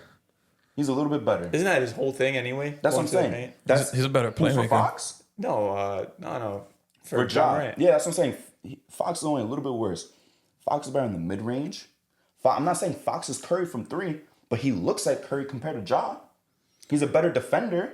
I don't know, bro. He's more clutch. Ja just has the inside scoring going to the paint, and he has playmaking like Justin said. But listen, might be... Fox cooks him in every other facet of the game. But listen, John Morant is more than just a basketball player for his team. I think he's like even though this is a bad thing to say because the things he's done off the court, but he gives his team morale. Like when he's on the court playing with that team, they just look alive. They have this edge, this cockiness, like a different thing, this thing that makes them better. You know what I'm trying to say? And that's like something you can't grasp. That's an abstract thing. Just don't use the A word, please. He has that fucking aura, bro. Pause. I think John Morant's overrated. That's my thing. I think he's overrated. I think we overrating the Grizzlies. People are already saying they have edits of Bane, Ja, Triple J, and Zach Edey. Like, this is a conference finals team. Nah, guys. This is a first round exit at best. That's your ceiling. Yeah, the Edey shit kind of fucking dropped them a little bit. That's a first round exit at best. And the thing is too, Dave, you agreed that with 6 of the 8 or 9 teams, right? Nah, that one's not even on purpose. You agreed. Yeah, that one wasn't even on purpose. I'll go like this then. You agreed that 6 out of the 8 teams I mentioned was better, but you said that they could be conference semifinals. You were Justin. I forgot which one. Well, all you gotta do is 1-1 series. Yeah, but that's already 6 but teams if they get better. Listen, they're not going to match up against a team worse than them. That's my point. All right, you're right. But say they get 5th seed, all right? They're not getting. Who are they playing as the 5th seed? They're playing. Maybe the Mavericks. They could play the Mavericks. They The could play the Mavericks are frying them badly. I don't know about Because I feel like the They're top three is frying low them. key locked. The order might change. What, OKC, Denver, Is Minnesota? Denver Is falling it a out? lock? Does anyone think Denver could fall out? The Mavs can't make no noise to break in. You know, there's no other team that could break in. Quentin Grimes, baby. No, Maybe the Mavs, but I feel like the top three is. I mean, yeah, Denver might lose KCP. How much better could Luka Doncic really get, though? Like, you know what I'm saying? How are the Mavs really going to crack that? They can't sign anyone now from this point. Do they have any money? Probably not. But they're making moves to surround. Yeah. But, like, the thing... Okay. Q Grimes is not... Can we talk about Q Grimes real quick? Can we start talking about bringing down the trades? We will. Trust me, we will. That's in the curriculum. Don't even worry about it. That's in the agenda. But I still want to stick to the Grizzlies. I want to cook Q Grimes real quick. You want to cook Q Grimes? Damn. You guys got to find some way to sell me on the Grizzlies because there's no way I see this team as more than a playing team. Dude, I don't know. There's no what way. makes the Lakers better, bro? They weren't better 2 years ago. What are they better now? They weren't better 2 years ago. The Lakers. Oh, they didn't play the playoffs. Casual moment. They cooked them badly. They beamed them like crazy. I mean, you could say that, but like you could take that into account. But I'm like, and it's also 2 years later. That's my point. I mean, but he said what they do 2 years nah, ago. yeah, you could take that into account, but it's like, yeah, the Lakers could probably beat them in a playoff series. But I'm like, I feel like the Grizzlies. No, but in the rankings though, I would still in a playoff ranking in the standings in the West, the Lakers could finish above them. Could or will? Could, yeah, but They were like one game out from the 7 seed. Could, but and like two from the 6. I don't know. I feel like the Grizzlies, because I don't know, bro. You had Were the Lakers not 2 wins missing the fucking play-in and being in the playoffs? It was like 2 wins down there. But we saw 2 straight years with the Grizzlies being the 2nd seed, and we've had consecutive West years was where worse. the Lakers were fucking either they were like bottom of the West barrel. was worse. That's my point. The West is way fucking better now than it was 2 years ago. Yeah, but we know that. you have the Clippers that are probably gonna fall. It's just them. I'm not as high on Phoenix as you are. I think It's not even about being high though, because it's like Phoenix ain't no top 5 team to me, but they're still better. Last time I was here, I said the Phoenix were a underdog for NBA championship. Remember that? You're like, what are the 5 teams competing for a championship? I was like, Phoenix could compete. Damn. I mean, I didn't even remember that. You should have kept that to I yourself. remember that shit. Yeah. Look, but they're bad, bro. They just They don't work. suck, bro. Like a lot of niggas were taking them to beat the fucking Timberwolves because their half court offense is way better. They got packed the fuck up. They did get packed up. Again, I'm not saying Phoenix is nasty, like they nice. But I'm saying even where they're at right now, I'm still taking them over the Grizzlies. I'm not saying they're gonna be champions, but it's like I'm putting Phoenix as like a 7 seed, an 8 seed, which they basically just were. They were right down in that pack. That's what I'm saying. So it says top 6 confidently for the Grizzlies. I'm not buying that. I got them side at 9. I'm gonna take them over the Lakers. I got them side at 9. I I'm got Memphis sorry. over the Lakers. Yeah, I'm taking Clip them that. Clip that. Right? No, I'm I'm taking the Lakers, bro. I don't think the Lakers are gonna be. And top that's not even me saying Lakers are gonna be no top 5 team. But I don't think my point Lakers is, are top 6. They were, like I said, they were 1 or 2 games out of top 6. Literally 1 or 2. I don't think they top 6. They got the healthiest LeBron and AD year, and they couldn't get top 6. Nigga, but Are like they I said, repeating it was- that shit again this it was season? 1 game. Yeah, but look at what I'm saying. You had the healthiest LeBron and AD season. You wasn't even top 6 last year. Understandably so. So you have a high percentage that one of those motherfuckers might go down this year. 100%. Just like when anybody else, but John Morant has never been healthy either. And I'm not even just talking about last year. The year before, he only played 60-something odd games. That's still more than what Like AD you're saying. usually plays. Yeah. Usually. But AD's like a 50-something game player, low 60 usually. He's like a 50. It's a couple of games of difference. It's not like John Morant. It's like he's missing 7 games. And the reason I remember that too is because there would always be stats coming out like, oh, the Grizzlies are like 15-4. This was 2 years ago without John Morant. Like, bro he's liable to miss 15-20. It was like better than that too. That's the worst part. Yeah, it was like 20. 15-3. I thought it was like 20-4 or something. Well, I don't know. All right, I don't know if he missed like 24 the last games. 3 years, Anthony Davis, 56 games, 40 games, 36 games. No, it was John Morant. I'll check right now. I think he played like 62 if I had to guess in the 22-23 season. 22-23, John Morant played 61 games. And then 22, he played 57. And then 21, he played 63. So he's a 60-something. He be missing fucking games. No, man. that's what I'm saying. He's not super healthy either.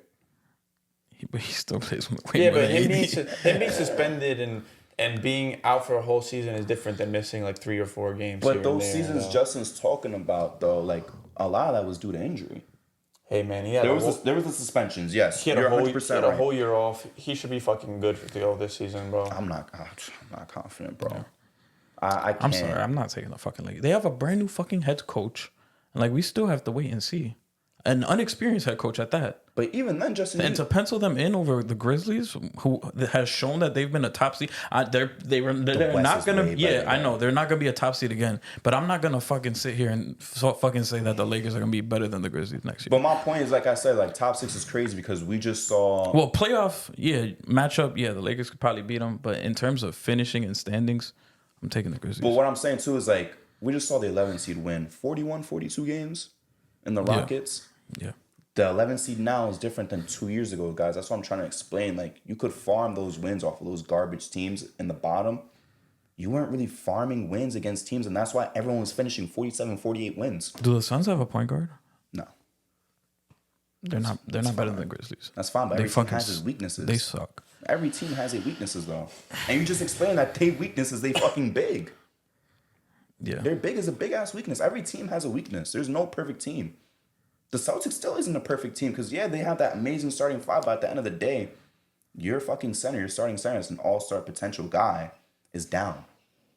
He's down for like 6-7 months, some shit like that. But he's prone to get hurt. There's no perfect team. The Grizzlies got mad fucking weaknesses too.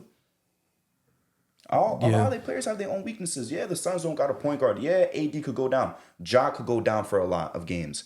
And Zach Edey, we just talked about, he's not like that. And then the Grizzlies without Ja, they're not doing the same shit that they did 2 years ago. I'm sorry. They're not.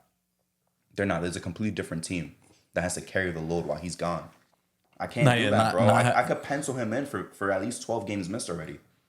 That's fair. I'm just saying, bro. I'm not confident in them, bro. I feel like this outburst of rating Ja high again and shit. Like, I'm just saying back, I'm like, y'all bugging the fuck out. Not only has the game gotten better, the point guards have gotten better, and the West has gotten way better since he's been gone and played a full fucking season. And it's only been, like Dave said, 2 years. In 2 years, it's been a big fucking difference in the conference, bro. A big fucking difference. There was way more... Bro, the Spurs is not a team that you farm wins with now. You cannot get an easy win against the Spurs like you could 2 years ago. You're not getting an easy game off the Spurs. You're not getting an easy game off the Rockets. How many bottom of the barrel teams are there in the West? Straight bottom of the barrel. It's really garbage. Just Utah. Are they even garbage? They're not even like garbage. garbage. They play hard. That's what I'm saying. And then we're about to see Portland. Sorry, Portland is garbage. Yeah, I was gonna say Portland, but we're about to see this year now because they added a fucking Deni and Klingon. And the thing 2 years ago, it's like, remember, was that the year Dame was hurt and missed mad time 2 years ago, or was it? Yeah, that was 2 fucking years ago. That was 2 years ago. They were trash. That was easy wins. Spurs was easy wins. Rockets was easy wins. Jazz is not no easy wins. That's already 3 teams. Like the only team you could say in the West that's easy wins is probably Portland. Yeah, that's it. And even then, I mean, we're gonna have to wait and see. Even then, you gotta wake up to play them though. Yeah. And the East is like, oh, you automatically gonna get like 3 wins versus the fucking Nets. You automatically gonna get some fucking wins off of the Pistons, Wizards, Hornets, and then it's like fucking Hawks now, low key.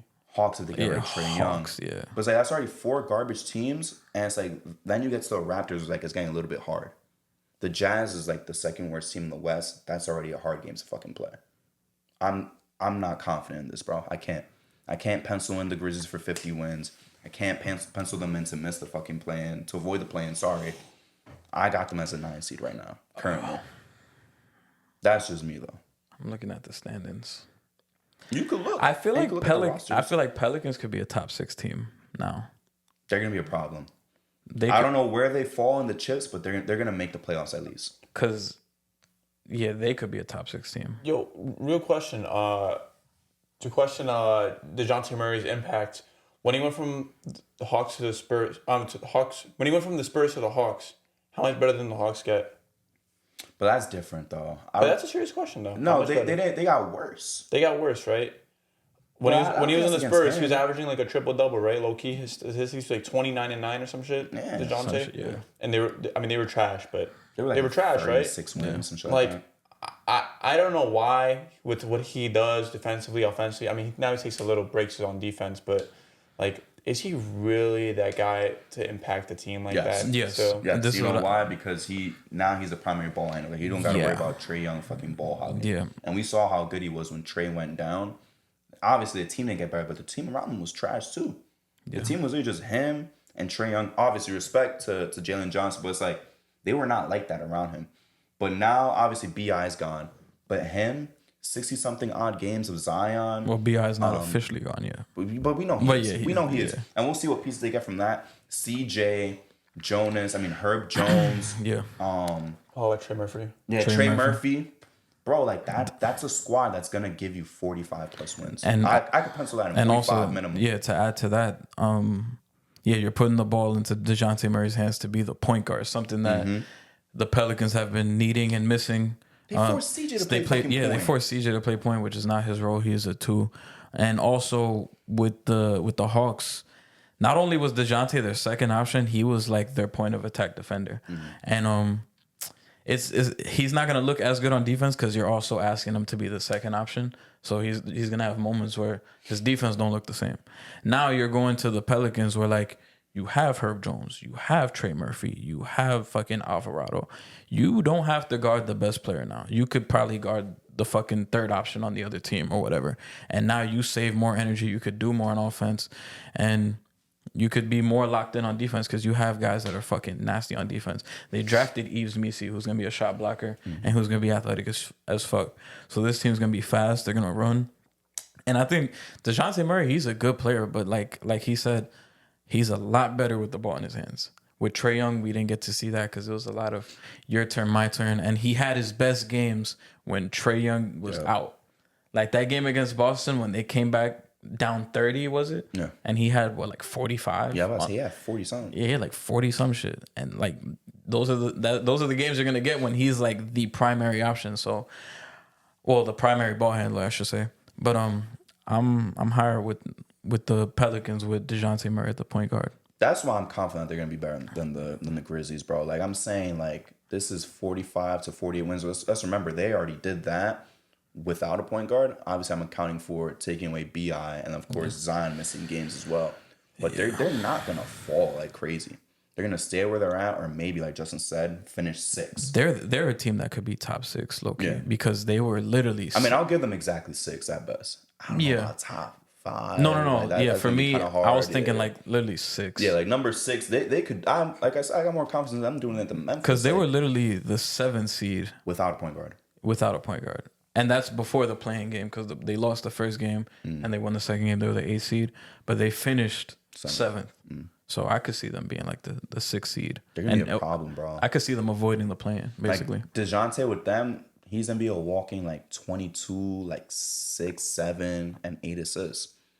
That's all-star in the East. Unfortunately, in the West, it don't mean shit. Respectfully, it really don't mean shit in terms of all-star, but we know he's an all-star. He's an all-star caliber guy, yeah. And like you said, he's gonna be bringing the defense. Bro, on the Hawks, he's like the best fucking defender. And like you said, here he's gonna be the 3rd best defender. That's gonna be crazy, bro. Your 3rd best player is getting locked up by a guy who could be the 1st or 2nd best fucking defender on many playoff teams. Pelicans are in like a win-win right now because they could keep BI, and this will be even scarier. Or like when you trade him, you're gonna get. If I'm the Pelicans, I wouldn't even ask for some crazy shit back. Just get some fucking role players you can add in just some good role players just to fill in the pieces. Get some more front court depth. Because Valanciunas is probably gone. You have Missi, who's a rookie. You don't know if he's going to play ASAP. You could try to get somebody. Just get some key role players just to add in. You don't even lost Larry Nance. Yeah, they lost Larry Nance.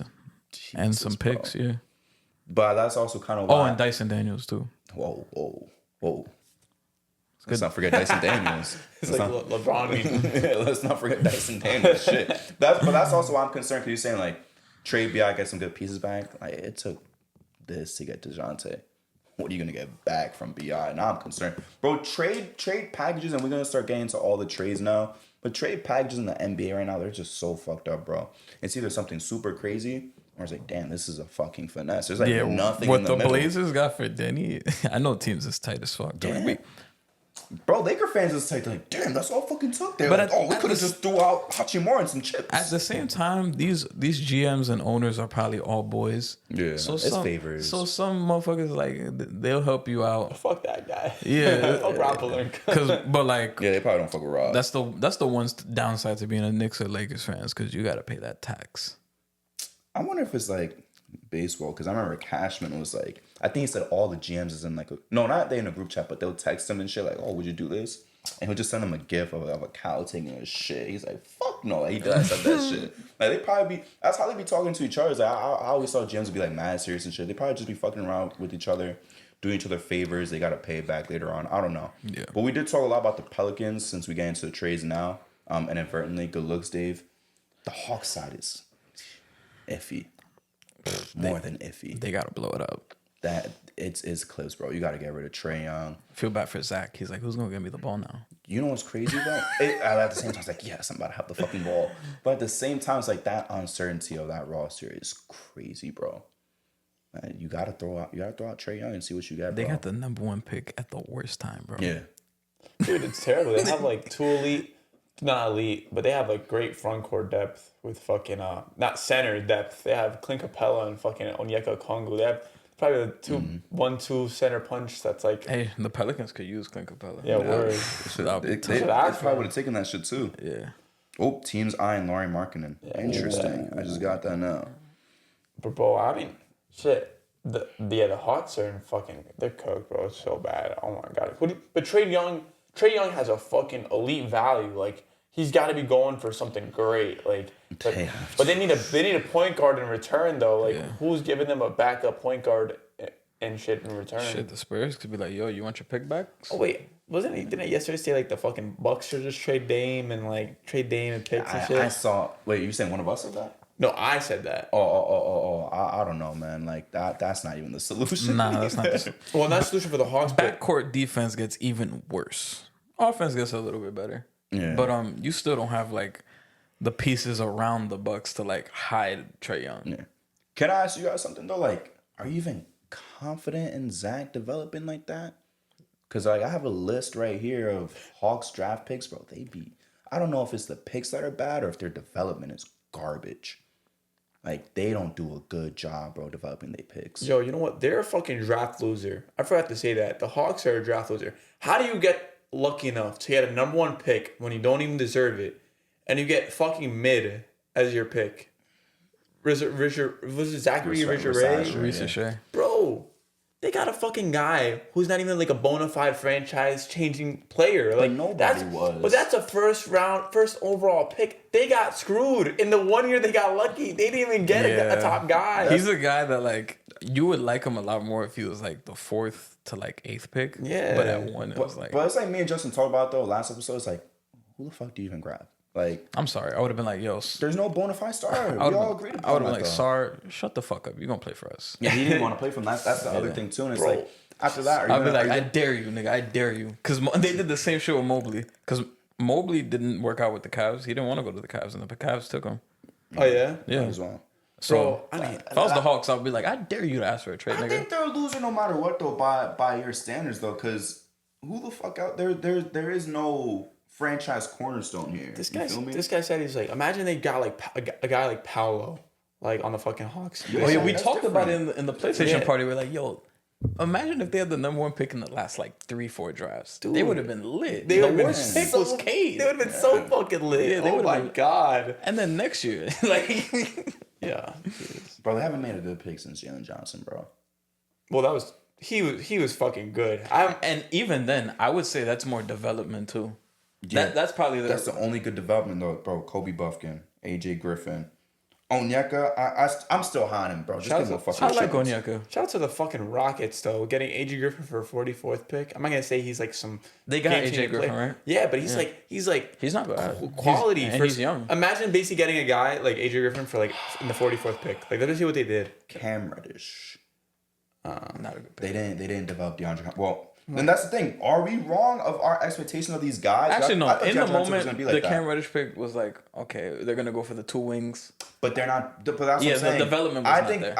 because there's obviously a conversation. There's obviously a conversation out there. Like, are they shitty? Are they shitty with picks, or is it the development that they're wrong with? I think it's the development, bro.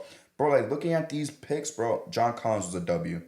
They have Luka marked here, obviously traded. Kevin Herter was a W in terms of development. Yeah, they did a good job with him. They did a good job. I'm stuck on Cam. DeAndre Bembry. Jeez. I forgot about him, bro. Adrian Payne, 15th pick. Dennis Schroeder, a good pick. That was a good pick. John Jenkins. How much did Cam give you? What do you mean? How much did Cam give you? What do you mean? Remember that Anthony Edwards fucking clip? Oh, he said he gave me 50. He's like, he didn't give me 40. It was more than 40. Yeah. Bro, that's Cam Reddish is a fucking... They need to put like him with the bird emoji, like to say, yo, he's like R.I.P. Because Cam Reddish, bro. How far back are we going? Yeah. Well, I didn't want to go too far back. I want going deep. Yeah, I'm going back. I went back to 2013, but I don't want to gas it too much and go back to like 2002. Okay, 2013 is valid. Dennis Schroeder. Yeah. Taurean Prince. Do we give him props for that? Why does he not show up here? He was the 12th pick in 2016. He doesn't show up here. They unless they traded him. They traded for him. They maybe yeah. Because they have DeAndre Bembry as their pick. Their earliest pick.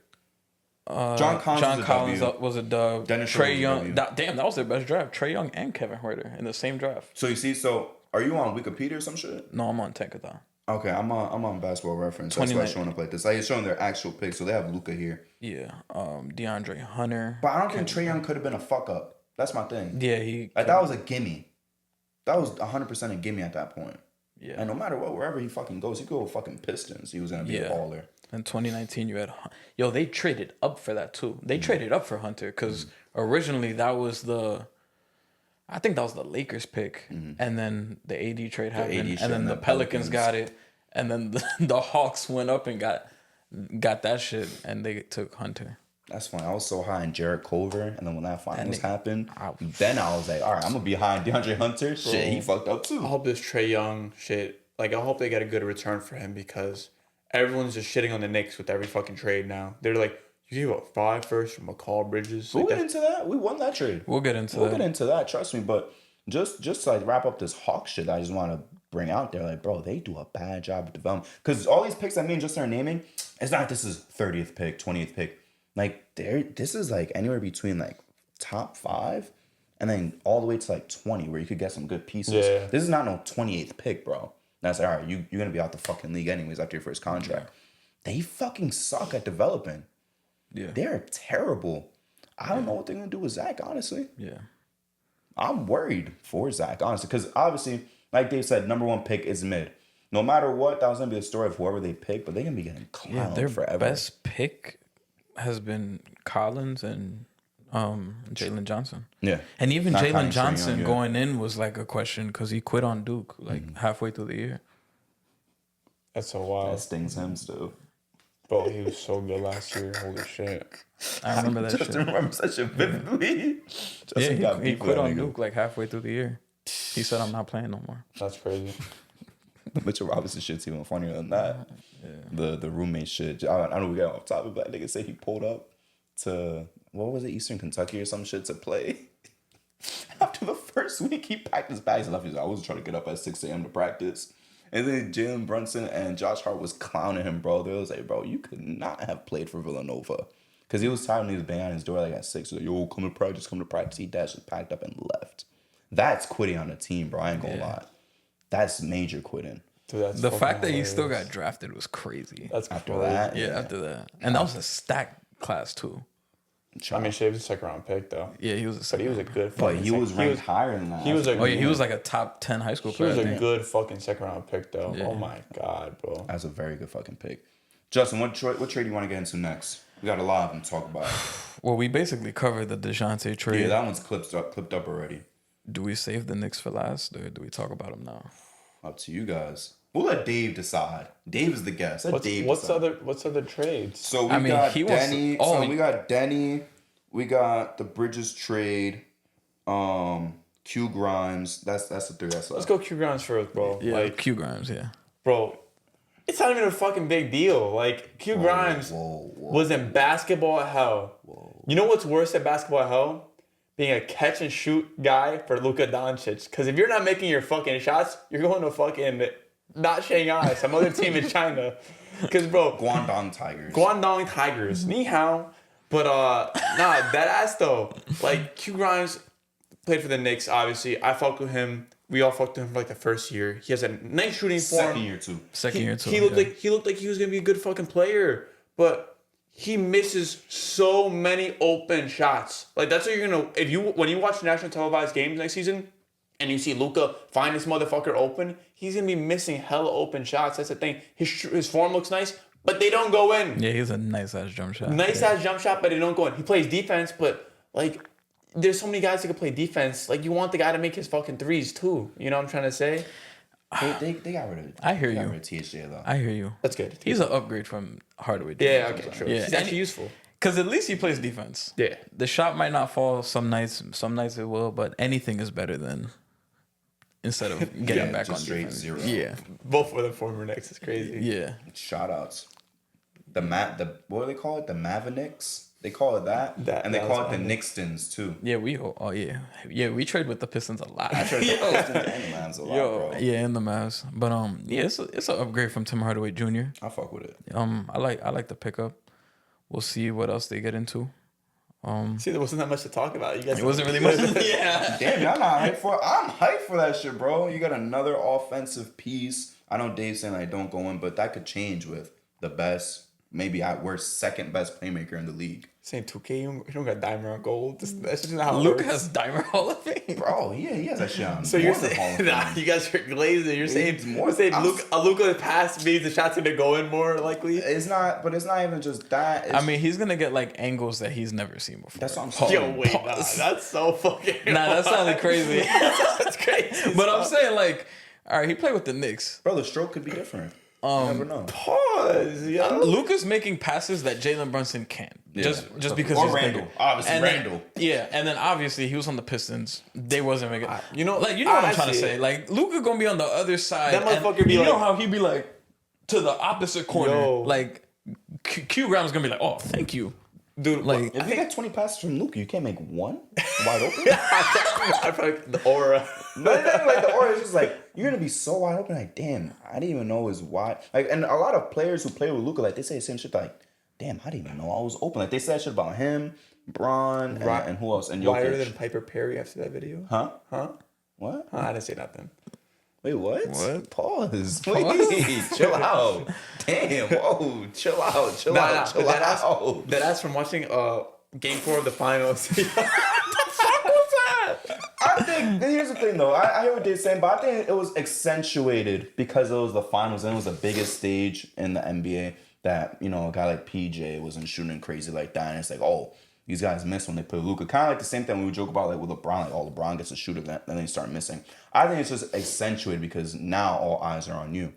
But you guys say he can't provide 11 points, maybe 2-3 threes a game. No. And really good fucking defense compared to Tim Hardaway. No, who wasn't even providing those points and then his better defense. I just want to say, I see the wide open shit you're talking about because I remember specifically Luka Doncic driving right and this guy Jeff Green or Jeff, what's the guy from Australia that's on the fucking Josh Green.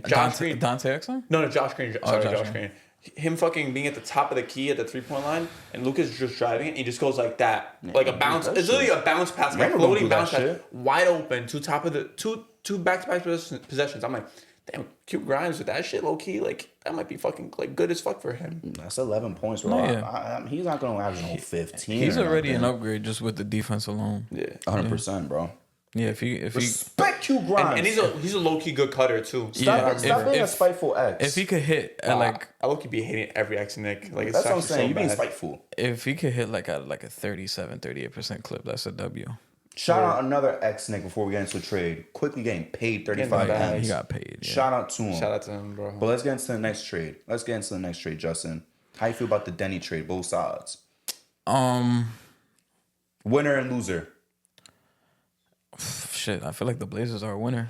I mean, we don't gotta debate it. Yeah, don't even gotta debate it. I mean, for the Wizards, you kind of. I mean, they're not a winner, but I give them a good I give you a pat on the back because now you're kind of showing what direction you want to go. Good job. They're trying to tank. You got Sarr. You also drafted Bub Carrington. I don't know who else they drafted in the second round, but those two notably.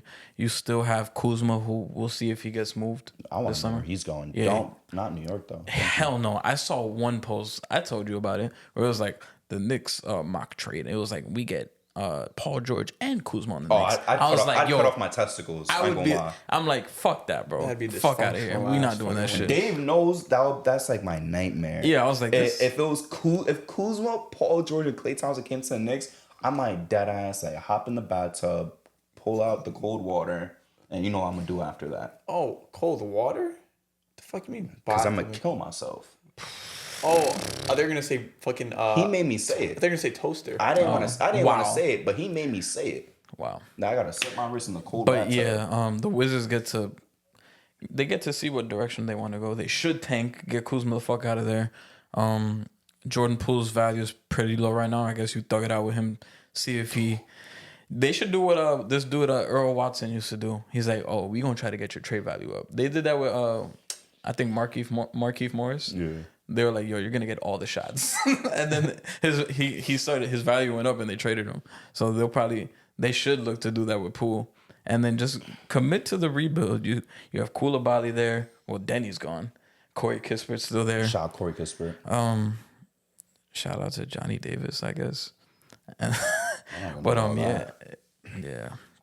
But yeah, the rebuild is coming for the Blazers. A nice piece to add. This team is kind of like, yo, they got some. So now you have Scoot, Shaden Sharp, Simon still, Jeremy Grant is still on the team.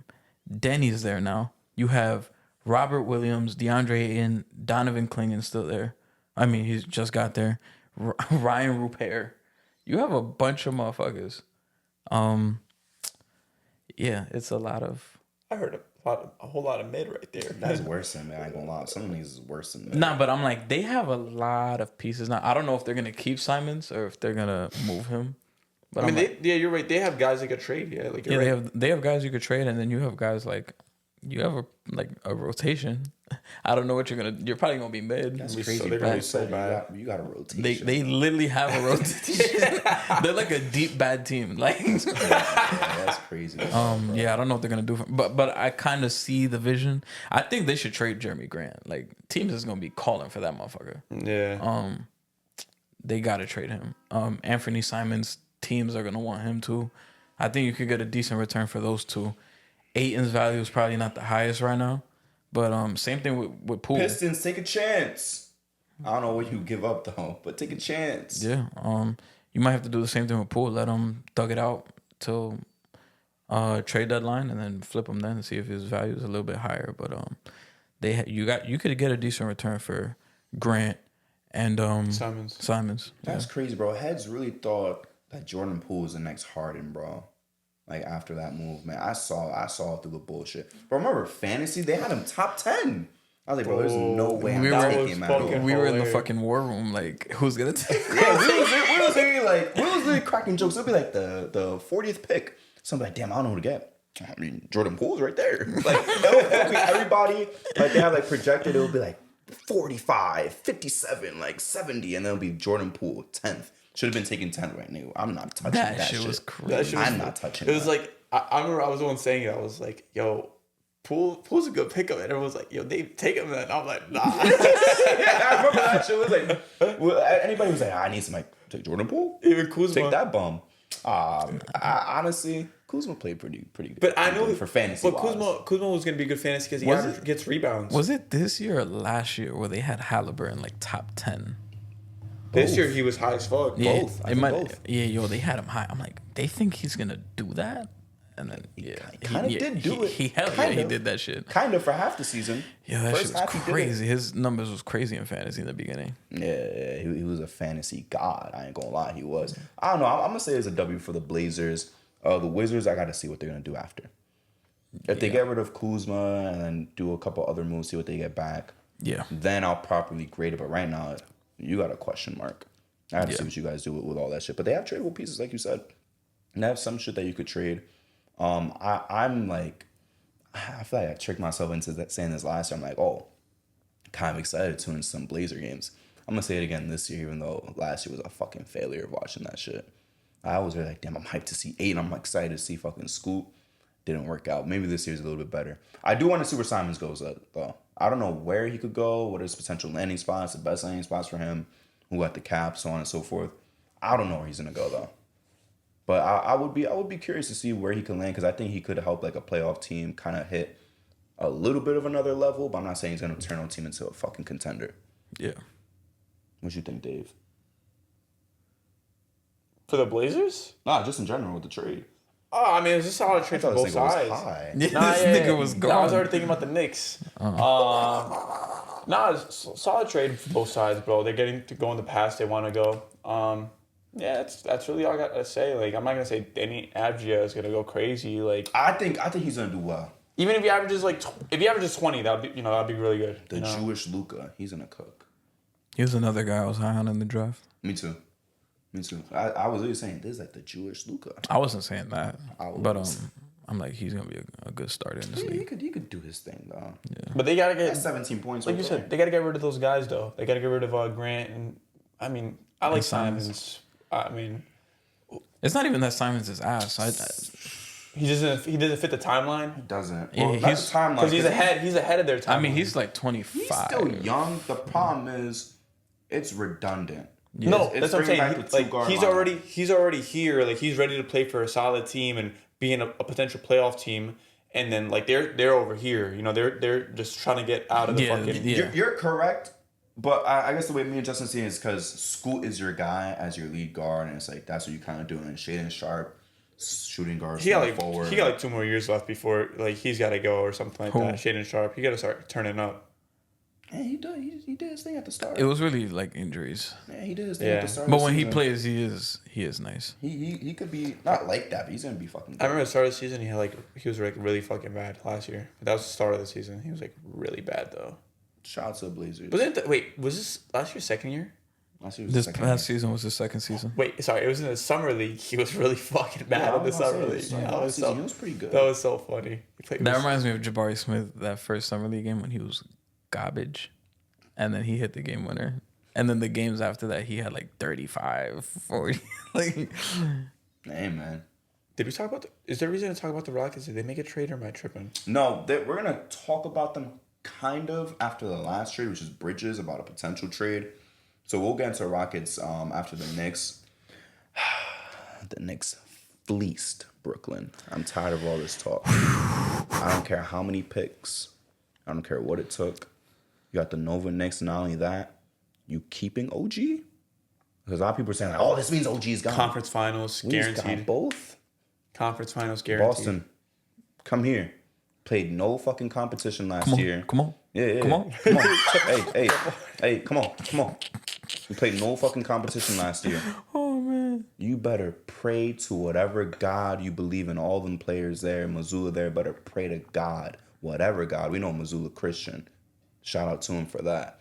But the thing is, you gotta pray this team is not fucking healthy. They better fucking pray. Like that's what I'm saying. They're gonna pray they're not healthy. They already built this team. And you better hope that fucking Porzingis isn't hurt. Oh yeah, that's another thing. I feel the energy coursing through my veins right now just thinking about how good this fucking Knicks team is. Like this is the best Knicks team I'm ever gonna be living through in my life. Probably. Like I don't know how much better it gets than this, but we have an A1 fucking player, 1A fucking player. Until Luka asked for a trade. Okay. All right. Julius Randle, who everyone thinks is fucking trash now, which is crazy. Annoying. It's so annoying, bro. I'm tired of it. That motherfucker's a 2-time second All-NBA player. We were talking about this in the party yesterday, and I was like, I brought it up. I was like, yo, if you was to ask niggas on whatever social media, who's had a better NBA career so far, Brandon Ingram or Julius Randle? We know it'd be Julius Randle, but a bunch of niggas on every platform be like, B.I. And if you ask them why,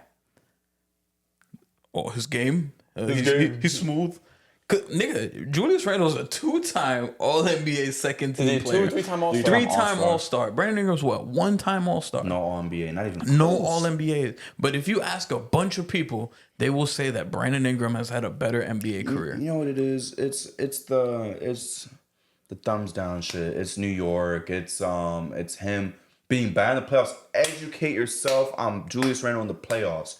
First time I'm sorry, there was no shot creators. That's why we had to go get Evan Fournier and fucking Kemba. Yeah, he was we had like no shot creators. He was the number one option on a team with no spacing. Can we talk about that roster, please? Because it was RJ, Alfred Payton, Reggie Bullock, Nerlens Noel. Like, bro, Mitchell what are we Robinson, doing? Mitchell Robinson, what are we doing? Mitchell Robinson was hurt. Yeah, he wasn't even there. Alec Burks, what are we doing? Alec Burks and D Rose were like our best players. D Rose was our second best shot creator. Yeah, you know rookie quickly. Yeah, he was a baby, and he didn't even play too good on that playoffs. Yeah, but it's like, besides that, it's like first year you had no spacing, no shot creation, right? Randall backpacked the Knicks. I love RJ and shit like that, but Randall backpacked the Knicks that year. The entire season. Respectfully. They averaged 25 and 10. Shout out fucking Julius with like Randle, 6 man. assists. With 6 assists. Bro, like and he shot 40% from 3. Niggas forget that shit. Oh my God, he was cooking for he was taking like bugging. 6-7 threes a game and making them. And then last year, he averaged, 24 and 10? Yes, and then he just had less assists. He had 4, but that was because seceding control to Brunson. And then last year, he had a bad playoffs last year. The Knicks are cooked because Randall sucks in the fucking playoffs. What's he going to do against Boston? Bro, he was hurt. He was hurt last playoffs. We have not... I'll say this. If Randall sucks in this playoffs and he's healthy, I'll admit it. I'll be like, all right, fine. You are a bad playoff player. But I could excuse the first year. I could excuse last year. There's talk that he's this terrible playoff performer for his whole career, as if he's made the playoffs like 7 times in his career. Been a first-round exit. Been a first-round exit all 7 years. Averaged like 18 on like 35% shooting. Like, come on, bro. It's 2 times. You're hurt for one. You had a shitty roster around you for the other one. That's the thing. So we talking about a starting lineup of Brunson, Bridges, OG, Randall. We'll see if iHeart comes back. If not, Mitchell Robinson. A bench of Devo, Josh Hart, Deuce, Kolek. Yeah, okay, fine. Kolek. We'll do it. We'll do it. And then that backup center, if it's Hart and center. We'll see who the backup center is. Like, I don't want to pencil in iHeart yet because we don't know yet. Yeah. That is fucking nasty, That's bro. An elite fucking team, We just had Devo have a pretty good fucking playoff starting. And he's going to be coming off the bench. We see what Josh Hart does in the playoffs. And then imagine the defensive side, right? If you just want stops and Brunson got to sit down, you just throw in fucking Deuce. You throwing That's Deuce. going to be a scary switchable lineup. You could switch everything. Deuce, Bridges, OG, Randall, and Mitchell Robinson or iHeart. That is fucking bad. Bro, they have to go against them. If I'm Jason Tatum on that court matching up with that team in the conference finals, I'm going to do shit, you know what I'm saying? He ain't going to do shit. Holy aura. That's what I'm fucking saying. I'm going to be talking so crazy. Bro, that's the thing. Like, and I want to go back to the drafting. This is the first time in my career as a Knicks fan. Jesus, my career as a Knicks fan. Where I'm looking at the draft as a championship contending team.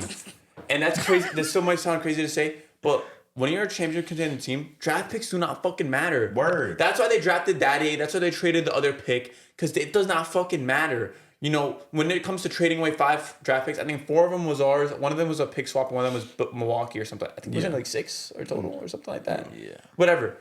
Those picks do not fucking matter. Look at how old that team is. That team is going to be good for 4 or 5 years. All of them are signed down. We have all those guys signed to deals. 28 years old. Even Brunson and Randall down to 2-year deals now. We have their bird rights. We're going to get them under the cap. We're going to get them technically under the cap still. Yeah. You know what I'm trying to say? Like, we are going to be good for the next 4 or 5 years. This is fucking crazy. Like, and yes, like you said, depth. Josh Hart. The big thing about Josh Hart is when he played good against Philly, when he hit those 3-4 threes in back-to-back games, everyone's like, he's not like that. He won't even be he won't even playing 40 minutes anymore. It's going to be McCall and OG. Mm-hmm. McCall is going to be, he's like that. He scores. I'm not saying he's like that. He's going to score 30 points. Bro, that's 18 points. He's 18 points a game. Yeah. OG Anunoby, we saw that motherfucker when he was playing against the Pacers. Remember that first quarter in like game 3 or something like that, or game 4? Game 2? Ice Spice pulled up. Bro, that motherfucker was cooking. He has offensive game. That was the best game I've seen in his life. I've never seen this. A motherfucker, he was bitching whoever was guarding him, like taking him to the fucking rack, hitting his threes. It was actually sick. Even game 7 when he hit that fucking 3, I'm like, holy shit. He's back. He's back. I was at work. That game was crazy. But DiVincenzo, how good he was in the playoffs for us, that guy's going to be our 6th, 7th guy our second guy off the fucking bench, our first guy off the bench. That is insane depth to fucking have, bro. Like, I can't believe like we're being blessed with this shit right now. And people just say they gave up too much, bro. Milwaukee, obviously the Nets are gonna be petty. The Nets are mad because he's going on a fucking podcast. The Nets owner's probably like, I don't want to fucking trade this guy to the Knicks. But just think about what it does for the Knicks, even morale wise. You have all 4 guys from Nova who won the national championship, who are best friends playing together. What more could you ask for than best friends to play with each other? Literally. Like, bro, this is fucking... this guy, Archie the Nakio. Archie the Yakino. Yeah. But, bro, like, this is... Like, I just can't grasp how it feels right now. We are in fucking June still. And I'm just like, I can't wait for the fucking season to start. Bro. Like, and then Draymond... I don't want to start about Draymond Green. You go first, and I'll talk about Draymond Green, this motherfucker. Man. I didn't even see what he said. You didn't see what he said? Shit? So... I want to address what Dave said, though. This shit feels amazing, bro. This is doing more to my body than 3 honey packs. I could say that much. That trade did more for me than 3 honey packs, nigga. That lineup. I'll say my piece, then I'll let Dave talk about the Draymond shit. But yeah, I see a lot of people. I don't know if you saw my TikTok that I posted. Yeah, that shit was funny. Yeah, motherfuckers coming at me in the comments saying, "Oh, 5 picks just to go to the ECF minimum." I'm like, nigga. And then another guy saying, "Oh, five picks for Mikal Bridges, you should trade it for Brandon Ingram." I'm like, okay, my nigga, we see who watches the game and who doesn't. Because I'm like, if we traded 5 picks for Brandon Ingram, you could laugh in my fucking face. I'll give you that. But for Mikal Bridges, this is a guy that, like you said, Nova Nick, he's gonna fit into this team seamlessly, and we're probably, like JC said when he was here, shout out to him. The next team that gets him is going to get the best version of him. Because you had him in Phoenix, who was one of the best defensive players in the NBA, who was second in DPOY in 2022. And he was probably, depending on who you... Well, he was like the 4th guy on that finals team. But he was a key piece to that team. And then he goes to the Nets. He gets to fuck around with his offensive game. That first... half of the season when he went to Brooklyn, he was a 26 point per game guy. Don't think he's going to be like that with the Knicks. But you got to see the glimpses, him with the mid-range game. He's always been a really good corner shooter from 3. And he's a guy who doesn't need the ball in his hands. There were at times in Brooklyn last year where it was just unfortunate. He was the main guy. So there were times where it looked a little bit bad because he was the main option. But now when you're playing with Brunson, you're playing with Randall, you're playing with DiVincenzo in the second unit at times, it's going to look a lot better.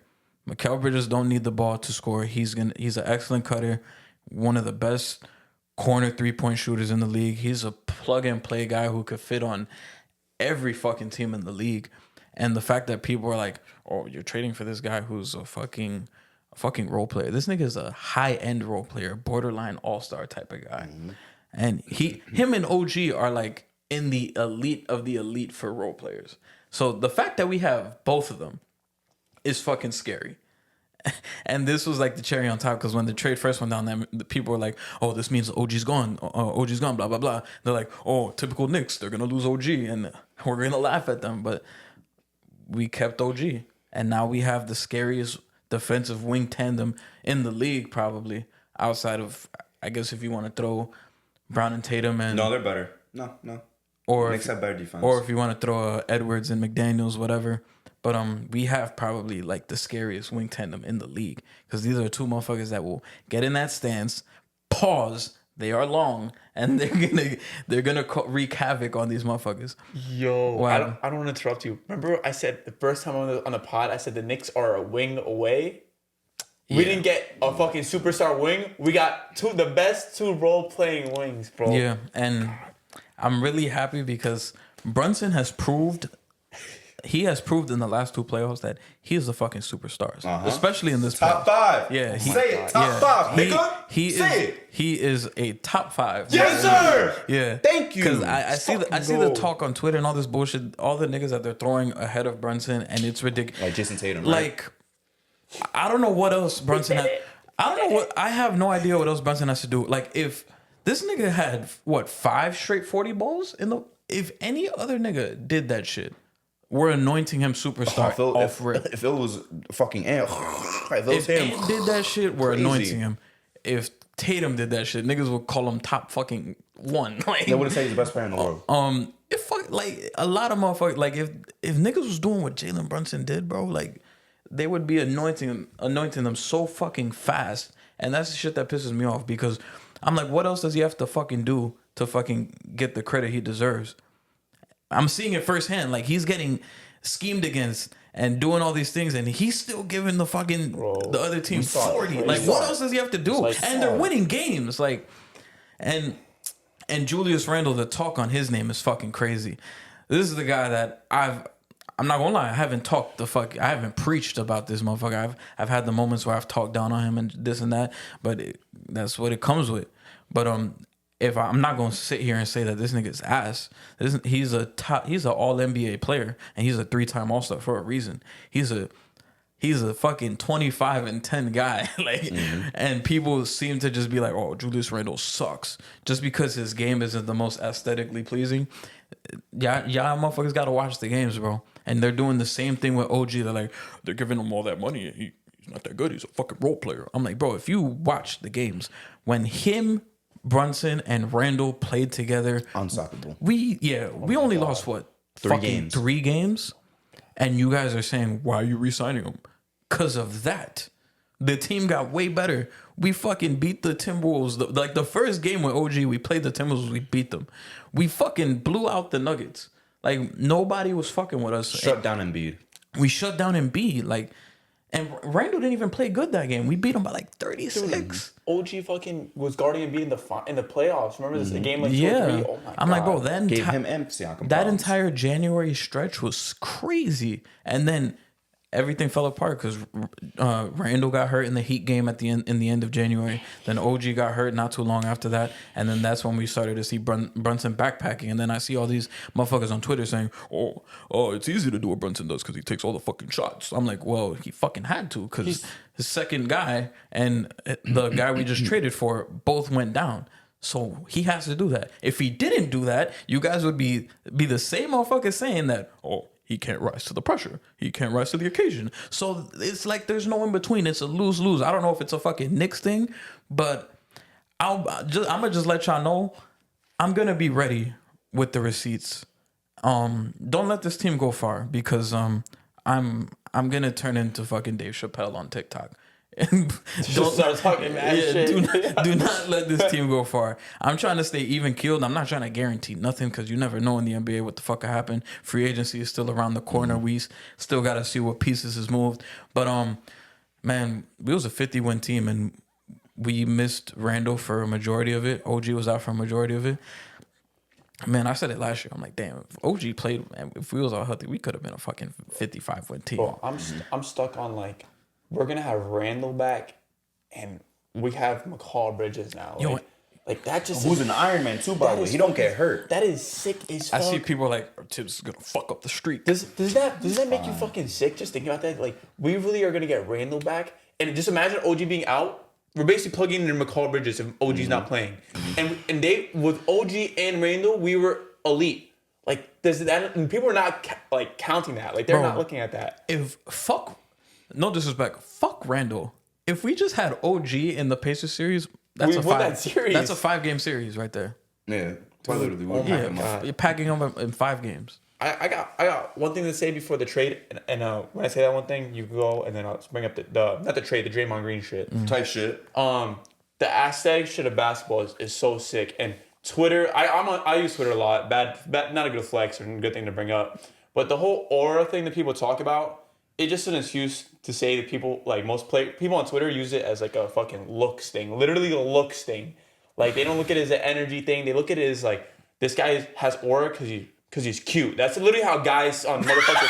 I'm dead ass. I'm not even lying. Because I've seen people say aura for the worst players, and just because they might get bitches. Like literally just because of that.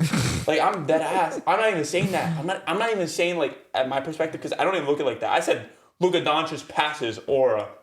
That's not even in the same context. But they literally use that shit against Brunson. They're literally like, Brunson's a bad player just because. And I swear motherfuckers just give players more props because their physical fucking appearance. I'm not even lying. This is bad. This is true. You post this clip anywhere, motherfuckers are agreeing with this shit. People like actually rate players higher just because they physically fucking look.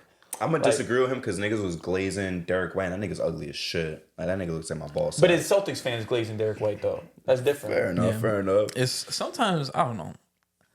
Sometimes it's hard to see the trolls at times because like No, some of them being dead ass. some of them be dead ass, but like yeah, the one motherfucker on TikTok, like after I made that video responding to him, he's like, whoa, I'm just a Hawks fan trying to start shit. Yeah, what the fuck is it? Yeah, I saw he's like, oh, I'm just trying to start shit. That's all I was like, like, worry about your trash ass fucking team, nigga. I thought about saying that. I'm like, y'all niggas got to make a fucking decision. You're gonna draft the fucking Reese Shea. Yeah, good luck, nigga. Like, You have anything to say about the aura shit? Nah, not the Orange shit. I was just gonna talk about the Knicks, but that shit was funny. I ain't gonna lie. That shit was funny. I thought when you going with the Orange shit, it was just like, oh, how people look cool, like Paul George and Ant-Man's game. And like John Morant, which is another reason why I think people throw him up really high. Like, cool. He dunks a lot and shit. You ain't better than no fucking Brunson. You ain't better than no Fox. You ain't better than no whoever. You feel me? But just about the Knicks, though, I just want to point this out. It's like Brunson, with this lineup, by the way, projecting, that's like 27 points with these guys next to him. Bridges is anywhere between like fucking 16 and 19 points. Same with OG. You could copy and paste that stat line for him. Randall obviously is going to go down a little bit, but we're talking like 22, 23 with 10 rebounds, 5 assists maybe. And obviously Mitchell Robinson, I heart they don't score like that. Off the bench, in a playoff series, in a 7-game series, Devo's liable to give you a 25 ball off the bench and another 20 in a 7-game series. Josh Hart obviously is going to come in and do his thing, board, play defense, who gives a fuck, you feel me? Deuce, same shit. He's going to come in, provide some energy, maybe 10 points, 12 points off the bench. That's fucking disgusting. That is insane. And by the way, Knicks fans, respect Randall because understand that we don't get here without Randall signing with us. yeah, he started Ever. Bro. Yeah. He Ever. took, He he started took a that cut. shit. He took a pay cut too, bro. He started that shit. Randall, it started with Him Randall. and Brunson. Bro. They want to win. They want to win, and they want to win here in the biggest fucking city in the world. But let's not forget that Julius Randle started this shit. Julius Randle playing with fucking Nerlens Noel, Noah Vonleh, Marcus Morris, Taj Gibson. Frank, Taj Gibson. I was watching him on Melo's podcast. He's like, Damian Dotson, Bobby Portis. he was on Melo's podcast. He's like, yo, he's like, I always just think about winning in New York. He's like that. He's like, there's no other feeling that's probably gonna top that. No one cares about winning in fucking Indiana or Phoenix. I'm literally getting goosebumps thinking about it, bro. Like how gassed I am right now. It's just the truth though. He went into that. Fizdale as the coach. Yeah, I remember that, bro. He did all that I remember shit. we was on the bus going to New York, and it was like Julius Randle signs with the Knicks. I was like, okay, he had a good season. Yeah. And then we was signing. That was the summer we was signing mad power forwards. Yeah, we signed every power forward in America. We just had a team of power forwards. Hella power But forwards. it's like Alonzo Trier, like fuck Dennis Kevin Smith Jr., Knox. Kevin Knox. Yo, that team was ass. Bro, like I'm saying, like he did that, and whether he leaves like without a championship, we win a championship, whatever. I'm always gonna forever be grateful to Randall just for that. Nah, yeah, he could choke a series away, but at the same time, like the only reason we even got to the ECF was because you fucking signed with us 5 years ago, my This nigga. era of the Knicks starts with Randall. This is, I know Brunson's the star, but in a way, this is low key the Randall era. In a way, because let's remember, he's been here for 2-3 more years than Brunson. Yeah. I'm not saying he's the best fucking player on the team. I'm not saying he should be the best player, that he should be the face of the Knicks. But this era started when he joined the fucking team. Yeah. We don't do any of this without him. But talk to me about the Draymond Green shit. I don't know how I missed this. All right, so yesterday, quick came out from Draymond's podcast. He said it was like, "Will the Knicks make the finals in the next 3 years?" He said, "Nope," like straight up, just like that. Yeah, like, didn't even think about it. He said, "Nope." I know. Why he always have my dick in his mouth? Yo, No, like seriously, the Knicks ain't never do shit to him. There's no beef with I know them, he always gotta get his clips and shit, but bro, like, are you fucking dead eyes? No, right he now? has like, a thing against the Knicks. Is he really just clip farming? He's clip farming. This motherfucker's lazy, yo. Draymond Green being a 4-time NBA champion, clip farming. Clip farming against the Knicks, bro. Get a fucking life, my nigga. You about to lose Klay Thompson and be a sub-40 win team, bro. Worry about that shit. Worry about yourself, bro. That ass, because this just getting ridiculous. That's all he said, just nope. Yeah. He said something right after, but like He was saying he was trying to like give a backhand compliment low key because he was like, oh, this team in the regular season is gonna be so fire. Gonna hate to play against them. because you can't plan against them. You can't plan against them. And then that's when they answer like, oh, yeah, they're gonna be playing harder than everybody else. And then they're like, is this team going to the final? Not even win the finals. They said, are they going to the finals the next 3 years? He was like, nope. He was like, nope. Like, I cannot wait till October. This is the most excited I've ever been for October. Like, bro, are they not realizing that the Eastern Conference is like, I'm not even like saying this to go crazy, but fucking Embiid and all them. It's literally the fucking Celtics and Knicks this high, and then everyone else like Bucks and Philly are like right here, and then Pacers are maybe a little below them, I think, and then that's it. No Cavs, love? I think the Cavs are. Oh, sorry, Cavs are better than Pacers. I got Cavs in that Pacers bracket, like right there. But are they beating? Are they really beating Philly though? Man, I'll probably put. I like Orlando more than the Pacers. Yeah, nigga, I'm really? Sorry. These niggas fucked out, bro. Like I got Celtics, then like Knicks, and the own tier is the Bucks. I forgot about the Cavs, bro. The Bucks are in their own tier, with all due respect, because they have a top 3 player in the fucking world, regardless. Yeah. The Bucks are right there in their own tier, and then you got Orlando and the Cavs, and after that, what am I missing? Where'd you put Philly? The Heat, I don't know where to rank them, to be honest with you. Me neither. Philly, I'm sorry. That's what I'm saying. Philly is coming next. Okay. Because they're with the Pacers. Okay. I'm sorry. I'm not putting fucking Philly in the second tier. They didn't even get the fuck out the second round, bro. What are we doing? Even if they get Paul George tomorrow, I wake up tomorrow. Paul George signs with the Sixers. You know what I'm gonna do? Like we're still I'm gonna lock my phone and I'm gonna go back to sleep. I'm not worried about that shit. I'm not gonna hit the group chat. Oh my god, Paul George's on the fucking Sixers. We gotta be scared, nigga. I'm gonna lock my phone after I sleep. I'm not gonna be like this. Unlock my phone, put it down, and just go to fucking sleep, bro. Yeah. Whoa, Paul George? Paul George is in the league? I'm gonna look at my phone. I'm gonna look at my phone and be like, yeah, Paul George. Yeah, I'll be on Batty Hub. I'll see that shit pop up. I won't even notice. I'll swipe right back up, man. I'm like, nigga, I'm watching this shit. Bro, I never felt like this way as a Knicks fan. I'm not even worried about this fucking comp anymore. Like low key, like the Eastern Conference. and it's looking like Paul George's not even going to Philly the way it's looking. That's what I'm saying. It's And like, even then, I've seen multiple people say, well, Colin said yesterday, he's like, Philly should just sign hella role players and just like fill in like the pieces. Exactly. I'm like, you could do that, but you know Embiid's gonna go down. And who the fuck is gonna be the second guy after Maxey when Embiid goes down? Exactly. Kelly Oubre, who, as Dave says, would have aura, according to Twitter. According to Twitter, they would just say he has. Because they only have, 4 people on the roster right now? You have Embiid, Maxey, B-Ball Paul, Ricky Council, and, now you have Jared McCain. B-Ball Paul was talking shit. How do you remember Ricky Council? I didn't know the fuck that is. Yeah. Ball knowledge right here, guys. Ball knower. Known ball knower. Arkansas. I'm definitely shout out Arkansas, nigga. Yeah. Big shout out Arkansas. Yeah, I've been there twice. And now they got McCain. So that's, I don't remember who they drafted. Oh, and Bona from UCLA. They should, damn. They should keep Kelly Oubre. They should. They should. He was doing really McCain's gonna be good, like piece off the bench. For Oh, them. hell yeah. By the way, I also want to address before we get off the Knicks. Kyle Lowry's linked to us. I don't know how you guys feel about that. For the Nova father. I don't mind it. The Nova father is crazy. I don't mind it. You don't mind it? I prefer Kolick to play over this nigga. But if he's getting, he better take some cheap shit. And not only that energy that he be giving every other team, you Yeah, better be out there. You better be doing that same shit. That you flopping better be shit, doing that same shit. Fucking, oh my If you god. playing dirty and shit, you better be. You better be doing that same shit because the shit you was doing in Miami and in fucking Philly, you better do that shit. And obviously Toronto too. Yeah, You gotta be playing dirty, bro. I'm sorry. if you're not doing that shit with us, get the fuck out, nigga. I'm sorry.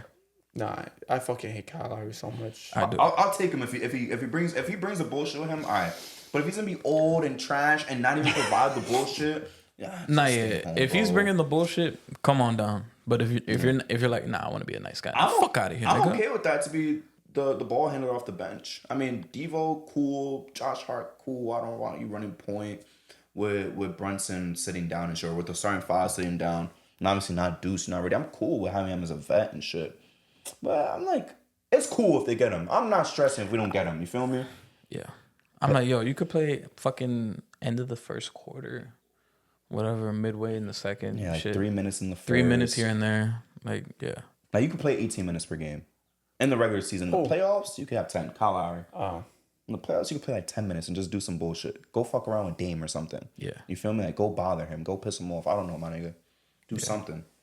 I'd rather get Pat Bev somehow, but that would be a dream. If Pat Bev was ever on the Knicks, man, I'd be so happy, bro. That's one of my favorite players. That locker room would be insane. And he would fit in. Yeah. That, He oh, would fit bro, in. that The fit would be crazy. Hell yeah. Come on down, Pat Bev. Yeah, You're taking a fucking minimum, though. Yeah. I don't know if you're trying to do all that. Yeah. Look at the camera say that shit. Yeah, you taking a minimum, nigga. Yeah. Like, Damn, I'll take Pat Bev. no disrespect, but like, yo, we gotta get iHeart. Like, He's a free agent, Pat Bev? I don't know.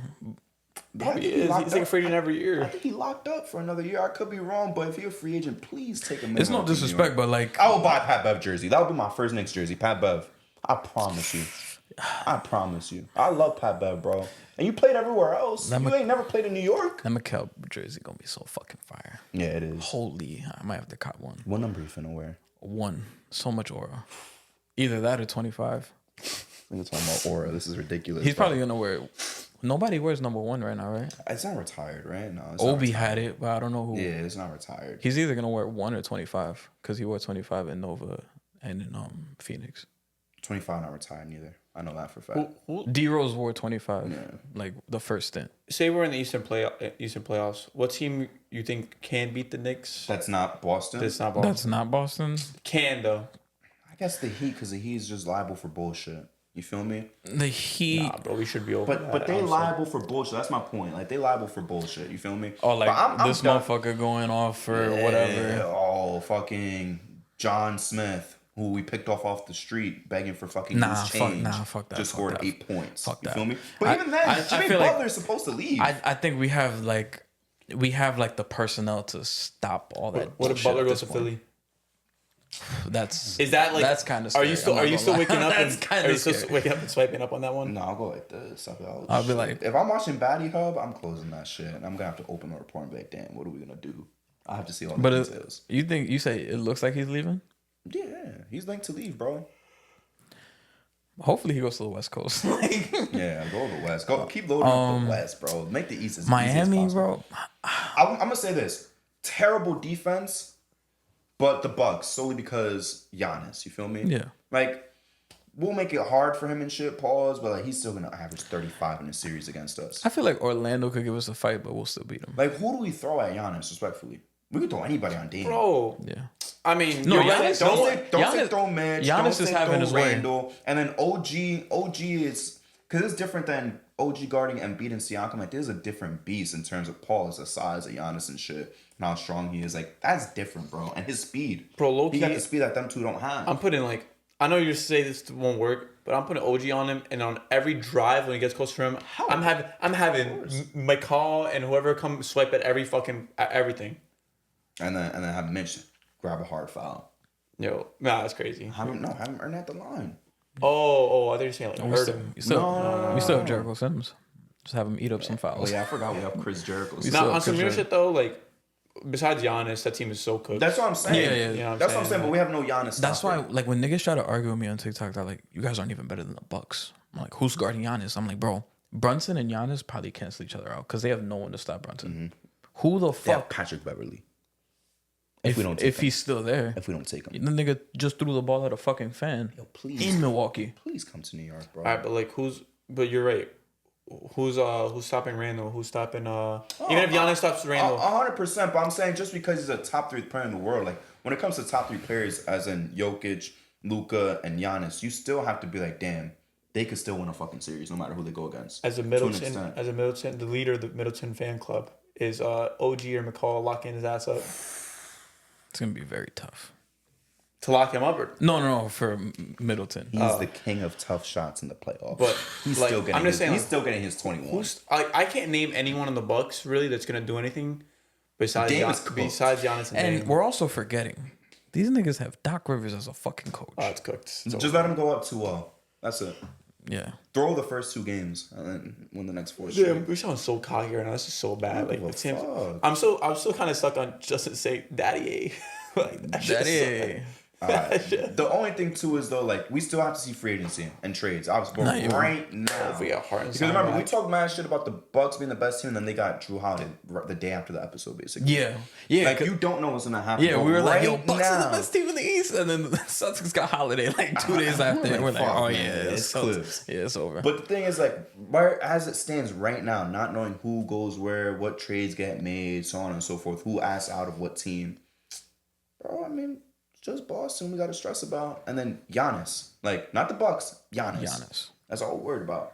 And Cash Money Chris, of course. Shout out to Cash Money Chris. Yeah, I'm looking at the standings, man.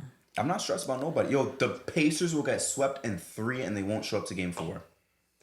Yeah. You could say the same thing about anybody. Bro, look at the East, bro. It's like... It's so ass. The so top bad. 6 was Boston, New York, Milwaukee, Cleveland, Orlando, Indiana. If Embiid plays more, Indiana's probably a fucking playing team. You might think about it. Cleveland. We would see them in the first round, Indiana. Yeah. Like, I know this Cleveland formula hasn't worked, but like, they're still like I would say they're still a solid team. Like, yeah, they're solid, but I'm not worried about them. Like, Donovan Mitchell, Justin knows. I've been glazing Donovan Mitchell all fucking season. But he's not Jokic, Luka, and Giannis where I'm like, okay, you can win a series by yourself. Donovan Mitchell can't do that. Respectfully. And that's not an insult to him. There's not that many guys that can even do that shit. It's just the truth, bro. Like, those guys are on their own tier of, yeah.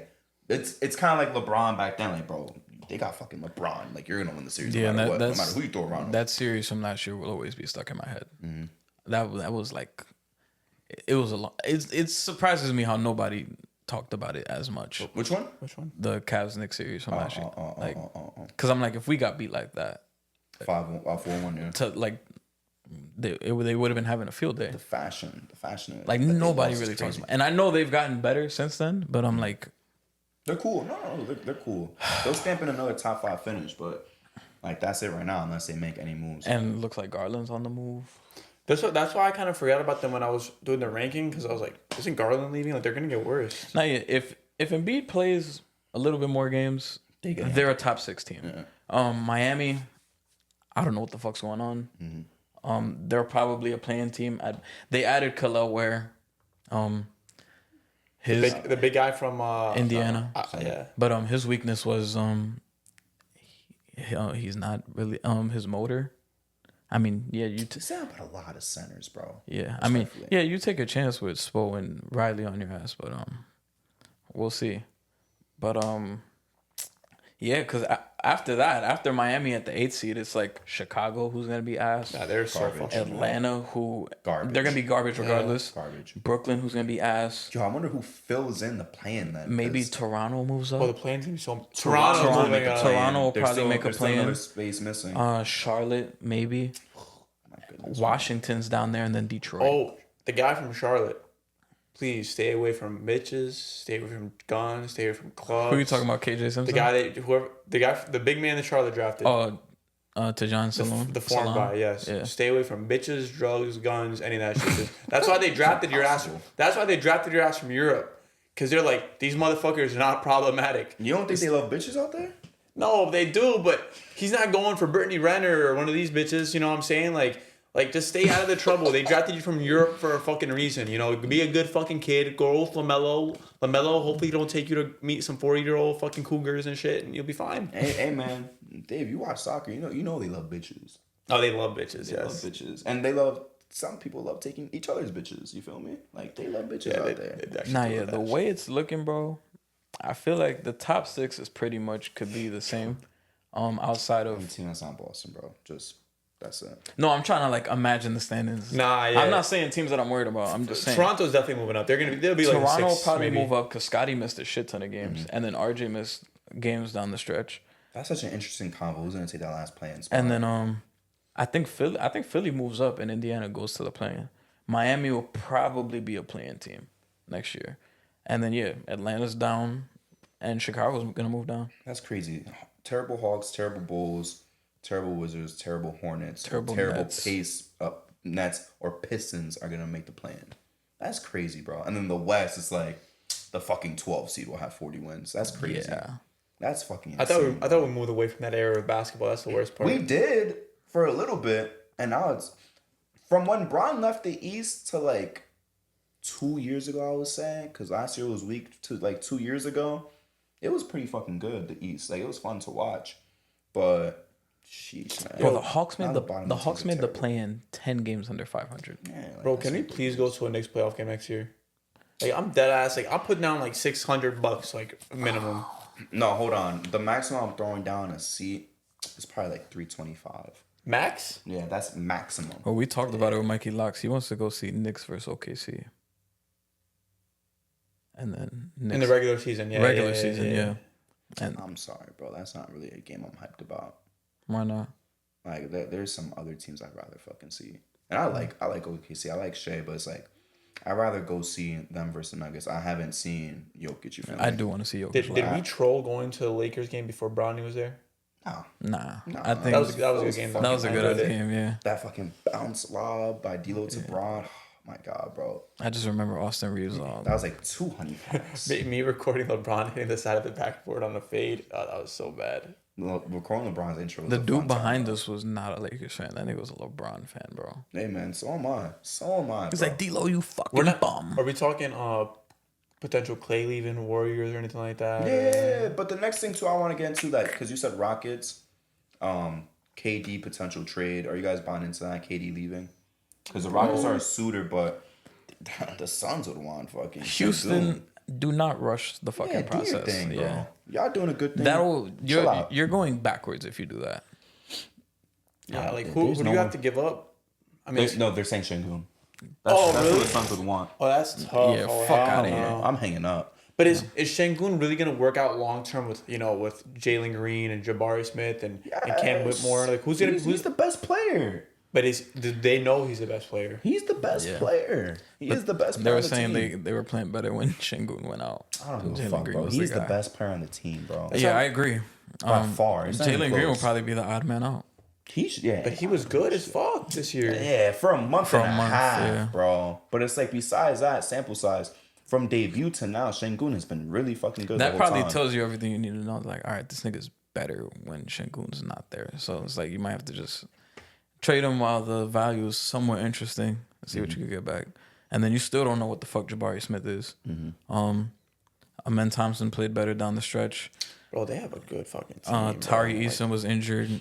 Reed Shepard's gonna be solid as fuck for you. Reed Shepard's gonna be cool. Cam Whitmore. They could be really fucking not like this year, but they could be like how the Thunder were a couple years ago. In a few bro, oh my God. Yeah.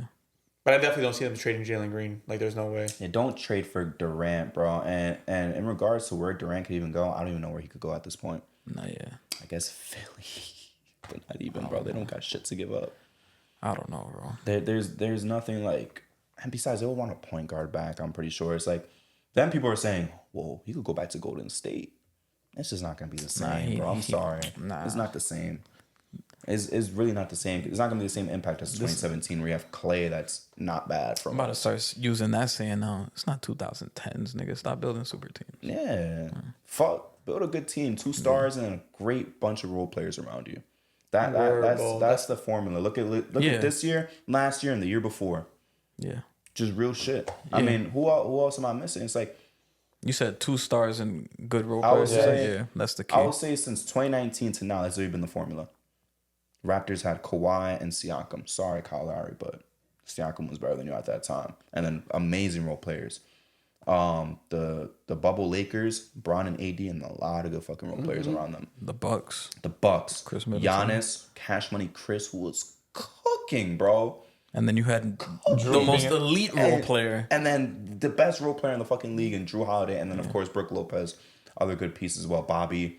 Then you had the Nuggets. Obviously, they probably look like the face of the form because literally Jokic, it was Jamal Murray, and then a bunch of role players. And Jamal Murray, who rises to the occasion. Riser, yeah. And then the Celtics, I know people are going to say, like, oh, but they have, like, 3 All-Stars, 4 All-Stars, 5. You got your 2 main stars, and then you got 3 guys who are elite role players, like elite upon the elite. Yeah, that's why I got no problems with what the Knicks are doing instead of chasing Paul George. The Celtics are fucking crazy. Like, I don't know how they built that fucking team, bro. Like, because GMs are stupid. But they have Tatum and Brown on $50 million a year, and then all those other guys are still on crazy contract. They got afforded because the aprons and shit. But it's like, bro, they have a starting 5 that is just insane. Like, that is. You have to guard everybody. You have to guard everybody. You literally can't like cheat off nobody. They built a 2K lineup basically. That shit is insane. It's like, I'm not even being funny. Like that. Road to 82-0 ass lineup. That's such like a fucking rec center lineup, bro. 5 out and then everyone's a 2-way, bro. Like, that's okay. And they take hella threes. Yeah. Yeah. That shit is ridiculous. And bro. you got Hauser on a minimum. Like, that motherfucker just pulls 3. yo, his form is crazy. I don't even know how he Did does KD even ask out though? Because I don't even think like he's saying like I want to leave, but it's like reports like KD. I mean, he's not. He didn't ask out, but he didn't put out no statement like denying or nothing. Beal, there's nowhere for him. It says Beal's still on that crazy ass contract, right? Mm-hmm. So he's like no one's trading for him, and no trade clause. Yeah. All right, that too, They're and cooked. And no, they're definitely not trading Devin Booker. He's still the young guy. They drafted him. They all love him. Yeah. So KD's like the odd man out.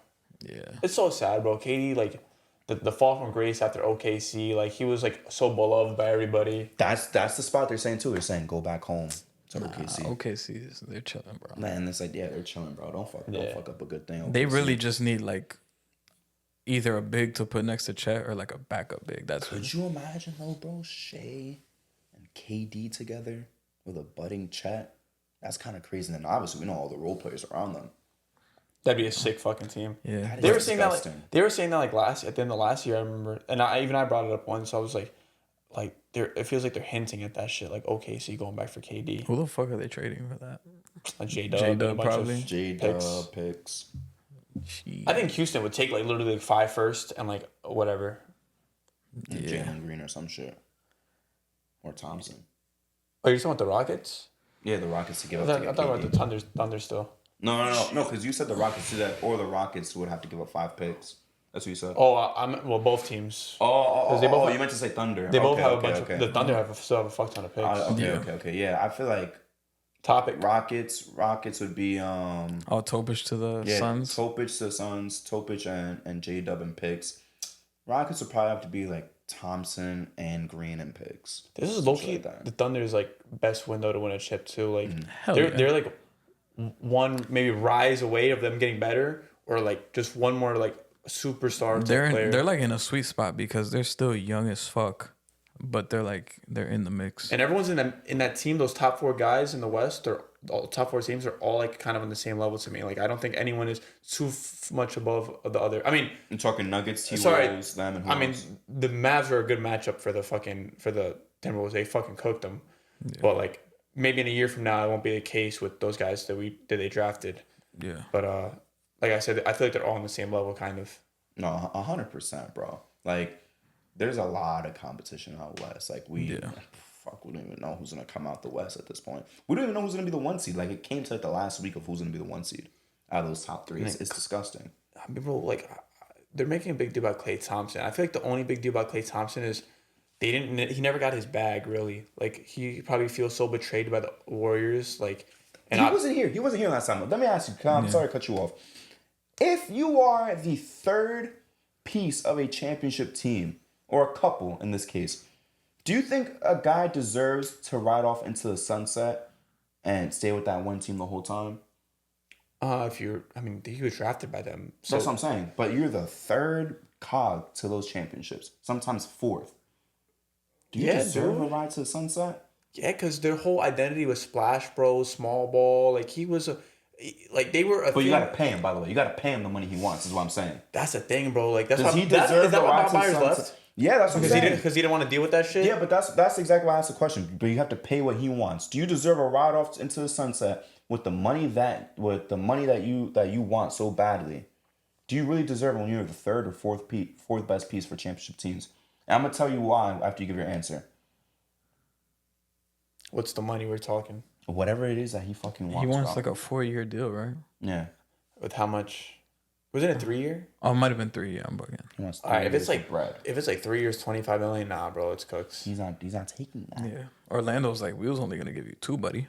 Yeah, because he's buns now, bro. Like that's the thing. Like you can't give a guy if it was like a team option 30-year or player option or like something player option team option, then it'd be different. But I don't know, bro. He can't play anymore, really. Like that's why I'm like, why would the Nuggets want him as a KCP replacement, or why would like teams want him? Why would Dallas want him? That would be a fucking. Why would teams want him? It's so funny, bro. It's so funny me hearing this shit now a year later. I'm so happy. Cause bro, I've been saying this for a minute. I'm so happy. It's fucking ass, bro. Let him go, Warriors. You want to win a championship? Steph Curry doesn't suck anymore. That's my point. Not anymore. Steph Curry still doesn't suck, and he's old. You still have a window to compete, bro. Let go of the dead fucking weight. Let go of the dead weight and try to build another contender because Steph is good enough and Steph deserves it. And the reason why I asked you like the thing like does a third best guy deserve a send off, the fourth best guy that he got drafted? Bro, look at all the guys that have been let go. Tony Parker did more for the Spurs than Klay did for the Warriors. They let his ass go. They said, fine, go to Charlotte. Go to fucking Charlotte. Yeah, that's crazy, bro. Hakeem is a top 10 player all time. The Rockets said, bro, you want us 2 chips? I don't give a fuck, bro. You can leave. Go to Toronto. Scottie Pippen. You get your ass to Toronto. Scottie Pippen, but also, like we said last time, like, you're the second best player on 2 dynasty, well, a dynasty, but 2 separate versions, 2 3-pieces, what I mean to say. And obviously, you had the beef with your ownership and front office. They let his ass go, bro. We're talking about the 3rd best guy before KD got there and the 4th after you got there. And you deserve the fucking send-off? Steph deserves a send-off. And I would even say Draymond don't really deserve it like that, but he deserves it more than Klay. Yeah.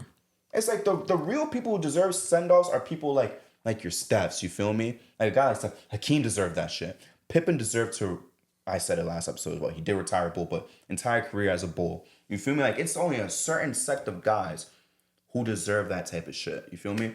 The Spurs big 3 all deserve to retire in San Antonio. Unfortunately, Tony got a little too greedy for 1 year and left. You feel me? But Klay Thompson, bro, really? We're talking about Klay Thompson deserving bread in the year 2024 to retire with the team that drafted him. I'm low-key tired about talking about Klay Thompson. Dude, I love it. I love it. Yeah, I love to kick a man while he's down. Because I was kicking him when niggas thought he was up. Yeah. It's always good to kick a nigga when he's down when you was kicking him when he was up. I'll say that much. I was swinging above my fucking weight class. I'm swinging below my weight class. Bro, wait till you see those graphics when he goes to the Nuggets. Are going to be like Jamal Murray, Jokic, and Klay Thompson on a poster. You're going to see that. Or wherever he goes on Dallas, you're going to see Kyrie, Klay, and Luka. It's going to be like the sickest PR to set him to fail. It's going to be so disgusting. That's just going to be so funny. I can't wait to post Big Daw's TV dressed as Klay Thompson whenever he has a bad game. So bad. That's gonna be my shit. Oh, yeah. I'm so hyped to see. If he went to the Mavs, would he be better than Q Grimes? No. Oh really?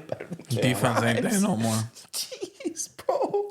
This is so fucking funny. We talking about a Klay Thompson versus Q Grimes debate. Yeah. Yeah, the defense ain't there no more. Insane. Yeah. And niggas said I was bugging how I was talking about Klay Thompson last year. Insane, bro. We talking about Klay Thompson versus Q Grimes, bro. Yeah, that's a year later. So bad. Yeah, different tune. Bro, like Q Grimes Klay versus Deuce McBride, who's better? Set it up like a clip right now. Who's better right now? Who would you rather have? Klay Thompson or Quentin Grimes? That's what I'm saying. Like, would you deadass rather have Klay Thompson or Q Grimes? Q Grimes. Like, let's be serious. Like, you could do it with any type of role player that's not even elite. Like, I'd rather have Deuce McBride. I'd rather have Devo. No bullshit. I'd rather have Josh Hart. I'd rather have Tyler Kolek. I'd rather have Tyler Kolek. I'd rather have any. He better be fucking nasty, crazy. bro. I'll be honest. It doesn't matter. I'd rather have Tyler Kolek. It doesn't matter he's a young guy. Right now. He's a young guy with nothing to lose compared to paying Klay Thompson for what? For him to jack up 13 shots, maybe make 4 of them, whine on the bench because you're on the bench now, because you acting like you in Golden State and it's 2016. You are not like that anymore. You are not like that. So if you go to another team, just understand you don't got the green light. Once you miss 5 fucking shots and you're on the Nuggets, you back on the fucking bench. We're not babying you like it's Golden State. Oh, take 10 more shots. Go 3 for 15. Go 0 for 10. Go 0 for 10. Go 0 for 10 in a play-in game. Go do that shit because you Klay Thompson on the Warriors and you won 4 championships with us as a 4th best fucking player. Go do that. Let's see you try shit on the Nuggets. Let's see you try shit on the Magic, on the Mavs, because they want to fucking win. They don't got to baby your ass, my nigga. He loves going at this nigga. I'm just saying, they don't got to baby his ass. It's the truth. They don't got to baby him. Right. They don't owe him nothing, these other teams that signed him. It's like, bro, you missed 5 shots in a row. That's your job. You can't fucking guard at this point. Sit your ass on the fucking bench. That's what you deserve. Nah, I'm not going to even add that shit. He don't even deserve it. Like you don't deserve it. There was like 4 times where it sounded like he was about to add You don't deserve it. I'm just saying, you don't deserve it. You saw that clip of Tyler Kolek. He's like, I came off the pick and roll and it was just barbecue chicken. And it was like, what do you mean? He's like, go look up an Urban Dictionary. Josh Green or Klay Thompson right now? Josh Green. Even Even though he had moments in the playoffs where I'm like, where you at? Christian Brown or Klay Thompson? Oh, Christian Brown, bro. Christian Brown be getting rebounds and fucking dunks. This Like, is who we compare him to. Bro, 7 years ago, it was Klay Thompson versus Bradley Beal, Klay Thompson versus Devin Booker, Klay Thompson versus Butler. You feel me? Well, the Bradley Beal thing is like, who had a better career though? Yeah, but I'm saying in the time that it happened, because obviously he's had a better career than Devin Booker, if you want to say that. Yeah, I wouldn't say it just because you was riding on Steph Curry's coattails, respectfully. But it's like, that was the conversation. Oh, Klay Thompson or Jimmy Butler, Klay Thompson or Paul George. ND Paul George. We're talking about him being the best fucking wing in the league, bro. Bro, That's crazy, putting in that conversation. We're on Paul George now. What does he really do to the Warriors in my eyes? Like, he makes them maybe an end of like a play-in team and that's it? Nah, they a top 6 finish. They're safe. Oh, really? They're better than the Grizzlies, like I said. Who is the Warriors like role players now? Like, that's what I really want to know. AirPods, Trace Jackson Davis. I'm just saying, who do you give up though? I'm guessing Wiggs, CP. You still have Kuminga. Yeah, you Wiggins, kind of have to throw him in the trade, Moses bro. Moody. Bro, I forgot about Kuminga. Lester Quinones. You gotta throw in the cum bucket. Damn, that's really low though. For a trade for Paul George, bro. Yeah, you got to throw him in.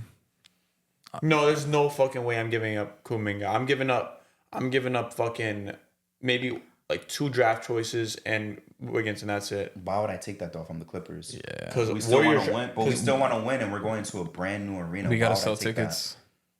that? Who are we going to put on the poster? We're gonna put Wiggs on a poster next to Kawhi, Oh my Kawhi God. Harden. Nah, Actually, and James Harden said he's waiting to see what Paul George does.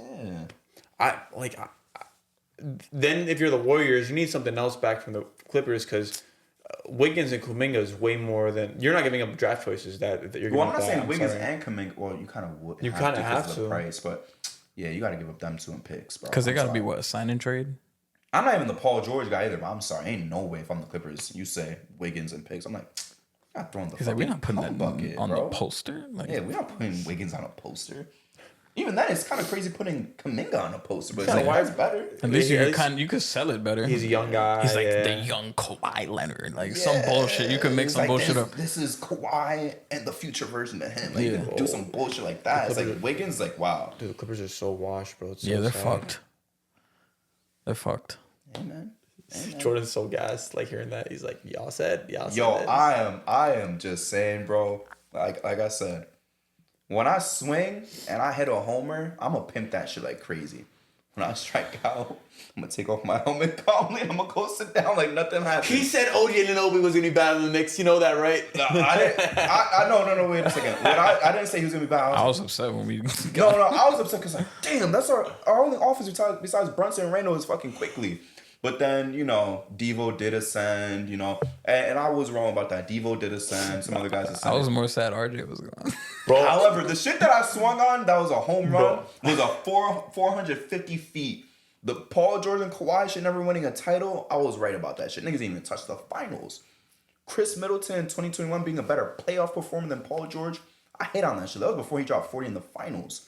Klay Thompson being a bum by now, nigga, of course I'm gonna pimp my home runs. I'm about to be like this, and I'm gonna throw the fucking bat at the pitcher. Why not? bro, the RJ Barrett shit was so crazy, bro. I was in Colombia, bro. I remember RJ Barrett and quickly been traded to the fucking. I was more sad about quickly. That's the funny part. And then the next day we played. I remember watching it on fucking meth streams and shit. Shout out. Shout out meth streams. Chill out. Shout out to them. Yeah. Shout out to M Streams because Keep it low, bro. when I was in Mexico and there was no fucking YouTube TV, I had to. God, the fucking cops, bro. Bro. I swear to God. Just don't clip it. That's it. It don't matter. I mean, even LeBron know about it, so I can't even say Bro, much. that's wild. Yeah, he be using Motherfucker watching East. Stream East. Yeah, that's funny as hell. But not continue. Nah, but dude, that was a crazy time. Like trading those two guys, like, and it's crazy how much resentment I had towards RJ Barrett because like he kind of failed us as a third pick, and you guys were like, "Damn, yo, you fucking hate RJ." I'm like, that's crazy. I'm like, bro, because you couldn't criticize the guy. Like the first 2 years, I never wanted to say anything bad. Third year, I was like, all right, bro. 30 or RJ was him. Nah, he was him. His third year. I remember I had RJ's game winner against the Celtics as my locks. That was the year before Brunson got there. I remember RJ Barrett hitting that game winner, and I went on Twitter and I said he shot 6 for 18 in that game. Yeah, he was bad in that game. And 6 for 18, I had motherfuckers cooking me on Twitter. It was really bad. I was like, this is like these guys probably don't think I'm a New York fan or anything like that. Just I'm saying this, but I'm like, I'm just trying to be a realist. Even Joel from Pick a Side was say shit about RJ, and he was like, you can't even say shit about RJ because Knicks fans, like, even though we're all Knicks fans, he'll be like, the Knicks fans will attack you and shit like that. And it's true. He changed his tune very quickly on RJ. RJ is the guy, bro. I wouldn't say quickly, actually. And that's the thing, though. I'll say this. Because now he's on the Raptors. He's really going to show it. This is really the RJ era. Like, this is his era. Yeah, I've been saying that as well. Don't laugh. This is his era. We're talking about a guy who threw up, like 22, 23 points. On like 55% shooting.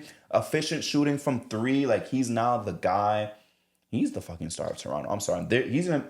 I think I'm confident in RJ being an all-star injury replacement. I'll put it like that. That's the first I go. I won't guarantee reserve. I won't guarantee wild card. But if there's one injury, he's going to be the first person they fucking call and be like, bro, come play in the all-star game, my nigga. I think this is the year, man. This is, bro. I'm telling you, bro. Wait. I usually don't even... Oh, my God. I'm tripping. I'm sitting here. You guys are both RJ Hive. Fuck, where's Colin at? Jesus. I'm saying, bro. Colin, tell these motherfuckers it's fucking Scotty Barnes' team, please. Nah, bro. We RJ Barrett pastors, bro. We're not doing that. I'm sorry. Like, we just saw him drop 23 a game on 55% shooting, bro. I saw him give the Warriors 35.5. Yeah, bro. Bro, Scotty Barnes was an all-star already. Like, yeah, but RJ's going to do it. Are you but he was like an injury replacement. Are you guys saying he was an injury replacement, too? Are you guys saying this because RJ... Like, offensively, he's better than Scotty Barnes. His game is, even though his game is ugly, he's going to be able to develop his game. That's why. Bro, he's 23. His game should be developed. Oh, he's like 24. He's been in the league for 6 years.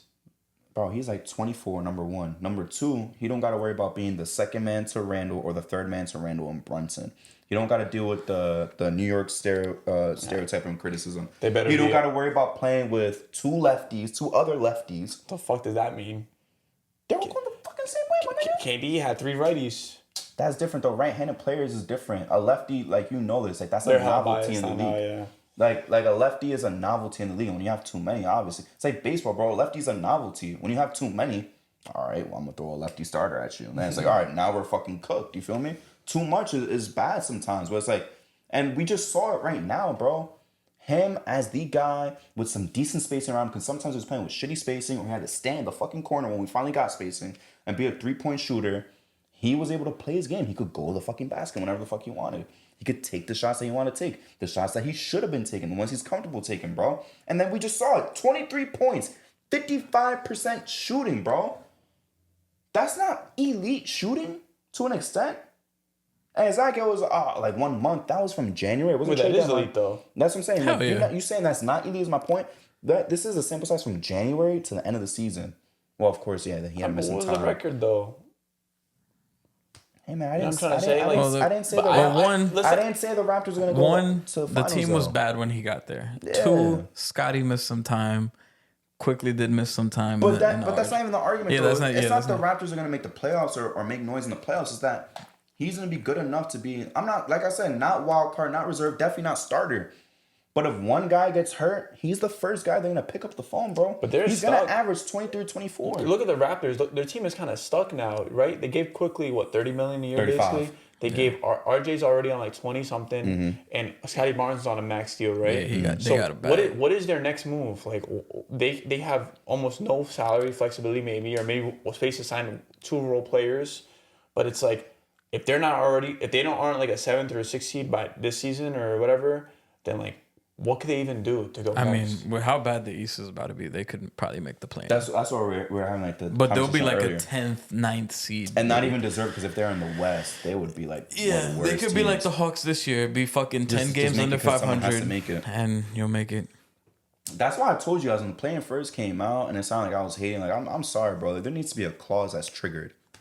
You got to be a certain amount of games within it, because now we're seeing in the West it makes sense. In the East is like, bro. You just said there were 10 the Hawks and the Bulls 500. should not have been in the fucking play-in. They didn't even win 40 games, bro. They're trash. They're fucking garbage. Like, it should only be like 8th and 9th, maybe 10th. Yeah. And you got to be like fucking. If it's 8th and 9th, you got to be like 2-3 games apart. Type shit. You guys already talked to Caruso last week? Yeah, we did. We was actually finna wrap up right now, and there's no MVP of the week, unfortunately. We need a Lonzo Ball remontada. We need Lonzo Ball to come back this year and do good. We don't give a fuck, bro, about Lonzo Ball. But you about to say something before I get to Dave. What were you about to say? Oh, Lily, you about to say something. Dave, obviously, shout out to you for coming. I think it's like the third or fourth time. Third time while I'm here. Fourth time in general, I think, in total. I could be wrong. Well, thanks, man. I love you guys, too. Pause. All right. Bro, I went to bed at 3:30 last night. I was like, holy shit, I'm about to text Justin. Please, can we start at 10:30 or 11? But I was like, this is their pod. I can't fucking do that. And I got to cut And at he had a 1:30. cut, yeah. But also, Oh, today? yeah. Oh, okay. Also, what was I about to say? So, yeah, shout out to you. Any shout outs you have. And then, of course, who do you think should be like the next guest? You know what I'm saying? Hold on. You know what I'm saying? Vamos Colombia, you know what I'm saying? You know what I'm saying? Vamos Colombia. Vamos hijo de puta, vamos maricas, you know what I'm saying? Brazil, we're coming for you. Uruguay, we're coming for you. Argentina, we're coming for you. CONMEBOL, we're coming for you. Fucking champs, Luis Diaz, James Rodriguez, you know what I'm saying, man? Big shit, you know what I'm saying? This guy. I'm not a Colombia hitter. Why are you talking directly to me? I remember everyone used to hate You him. didn't want to talk. I don't give a fuck. Okay. I don't really give a fuck, honestly. But no, deadass, yo. Such a good fucking time. The vibes are high. Sports and shit. Euros, soccer. Except the Yankees. I'm a big soccer fan. And the Yankees cooked won yesterday. last night. They're coming back. Bro, Stroman had a scream at them like, yo, fucking play with intensity. Damn, nigga. They really had a scream at them, but continue. No, but deadass, let's go Colombia. Please win Copa America. They should have had some games on the East Coast, those motherfuckers. But, hey, bro, I'm happy to be on the fucking pod again. It's, shout out, right? Yeah, any shout outs and, of course. Pod recommendation. Yeah, who do you think we should have in here next? Yo. Need ASAP Schmerdo, Big What? Bert on the fucking pod. That's a good idea. Yeah, it's like his ball knowledge is crazy. Like he's about to be here. He asked me to hoop tomorrow. I got to tell you guys that, but after the pod. But yeah, he invited me to hoop tomorrow if y'all down. But yeah, that's a good pick. We should have ASAP Bird on here. That ass like, and this is a genuine like that ass like Alberto, come over here. Even if you don't even know what you're talking about, you can learn from these guys. These guys are fucking insane ball knowledge. Like no one knows more than these guys. Like I used to think when I was younger that I was like a genius, and these guys still think like I'm a fucking genius. Like I'm a fucking casual, low key now. Like these guys know everything. So that ass, they shout out to them doing their research and shit. But yeah, keep working on the fucking pod. Keep coming with clips, content and shit. You know, I like you guys. Obviously, have your own studio. You've had it for ages now, and I've been on here twice. But keep doing your thing, yo. Type shit. Yeah, we're working on getting Bert on the pod. Well, I've personally been trying to negotiate with him. It is the off season anyways. It's like, let's be real. When it's, like July 29th, why not just have Bird on? Yeah. You feel me? After next week, just it might be 40 minutes, like 50 minutes. Because you guys have next week free agency, and then what's after that though? Because free agency is like pretty much like 3 days. Week after that, I'm not gonna lie, I'm gonna be in ATL. Oh. But then the week after that, Summer League. Yeah, like Summer League, and then Bird. Well, Bird could even come in the middle of the pod and just tell some stories and shit. You feel me? That's all we need. Like, bro. Bert, that's like 5 guests already asked you to come on. The fans have been in the comments saying that we want Bert, we want ASAP Bert. Let's just get him on the show already. I'm fucking with it. I want tomorrow. If I see you, if we do ball tomorrow, I'll ask you directly tomorrow. Like, bro, you gotta come on the show, bro, please.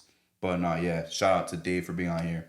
Shout out Judge getting 30 home runs before July. He's on a heater. Shout out my son Soto. I'm not gonna shout out the Yankees as a whole. Y'all let me down versus the Mets. And let my boss talk shit to me as a Mets fan.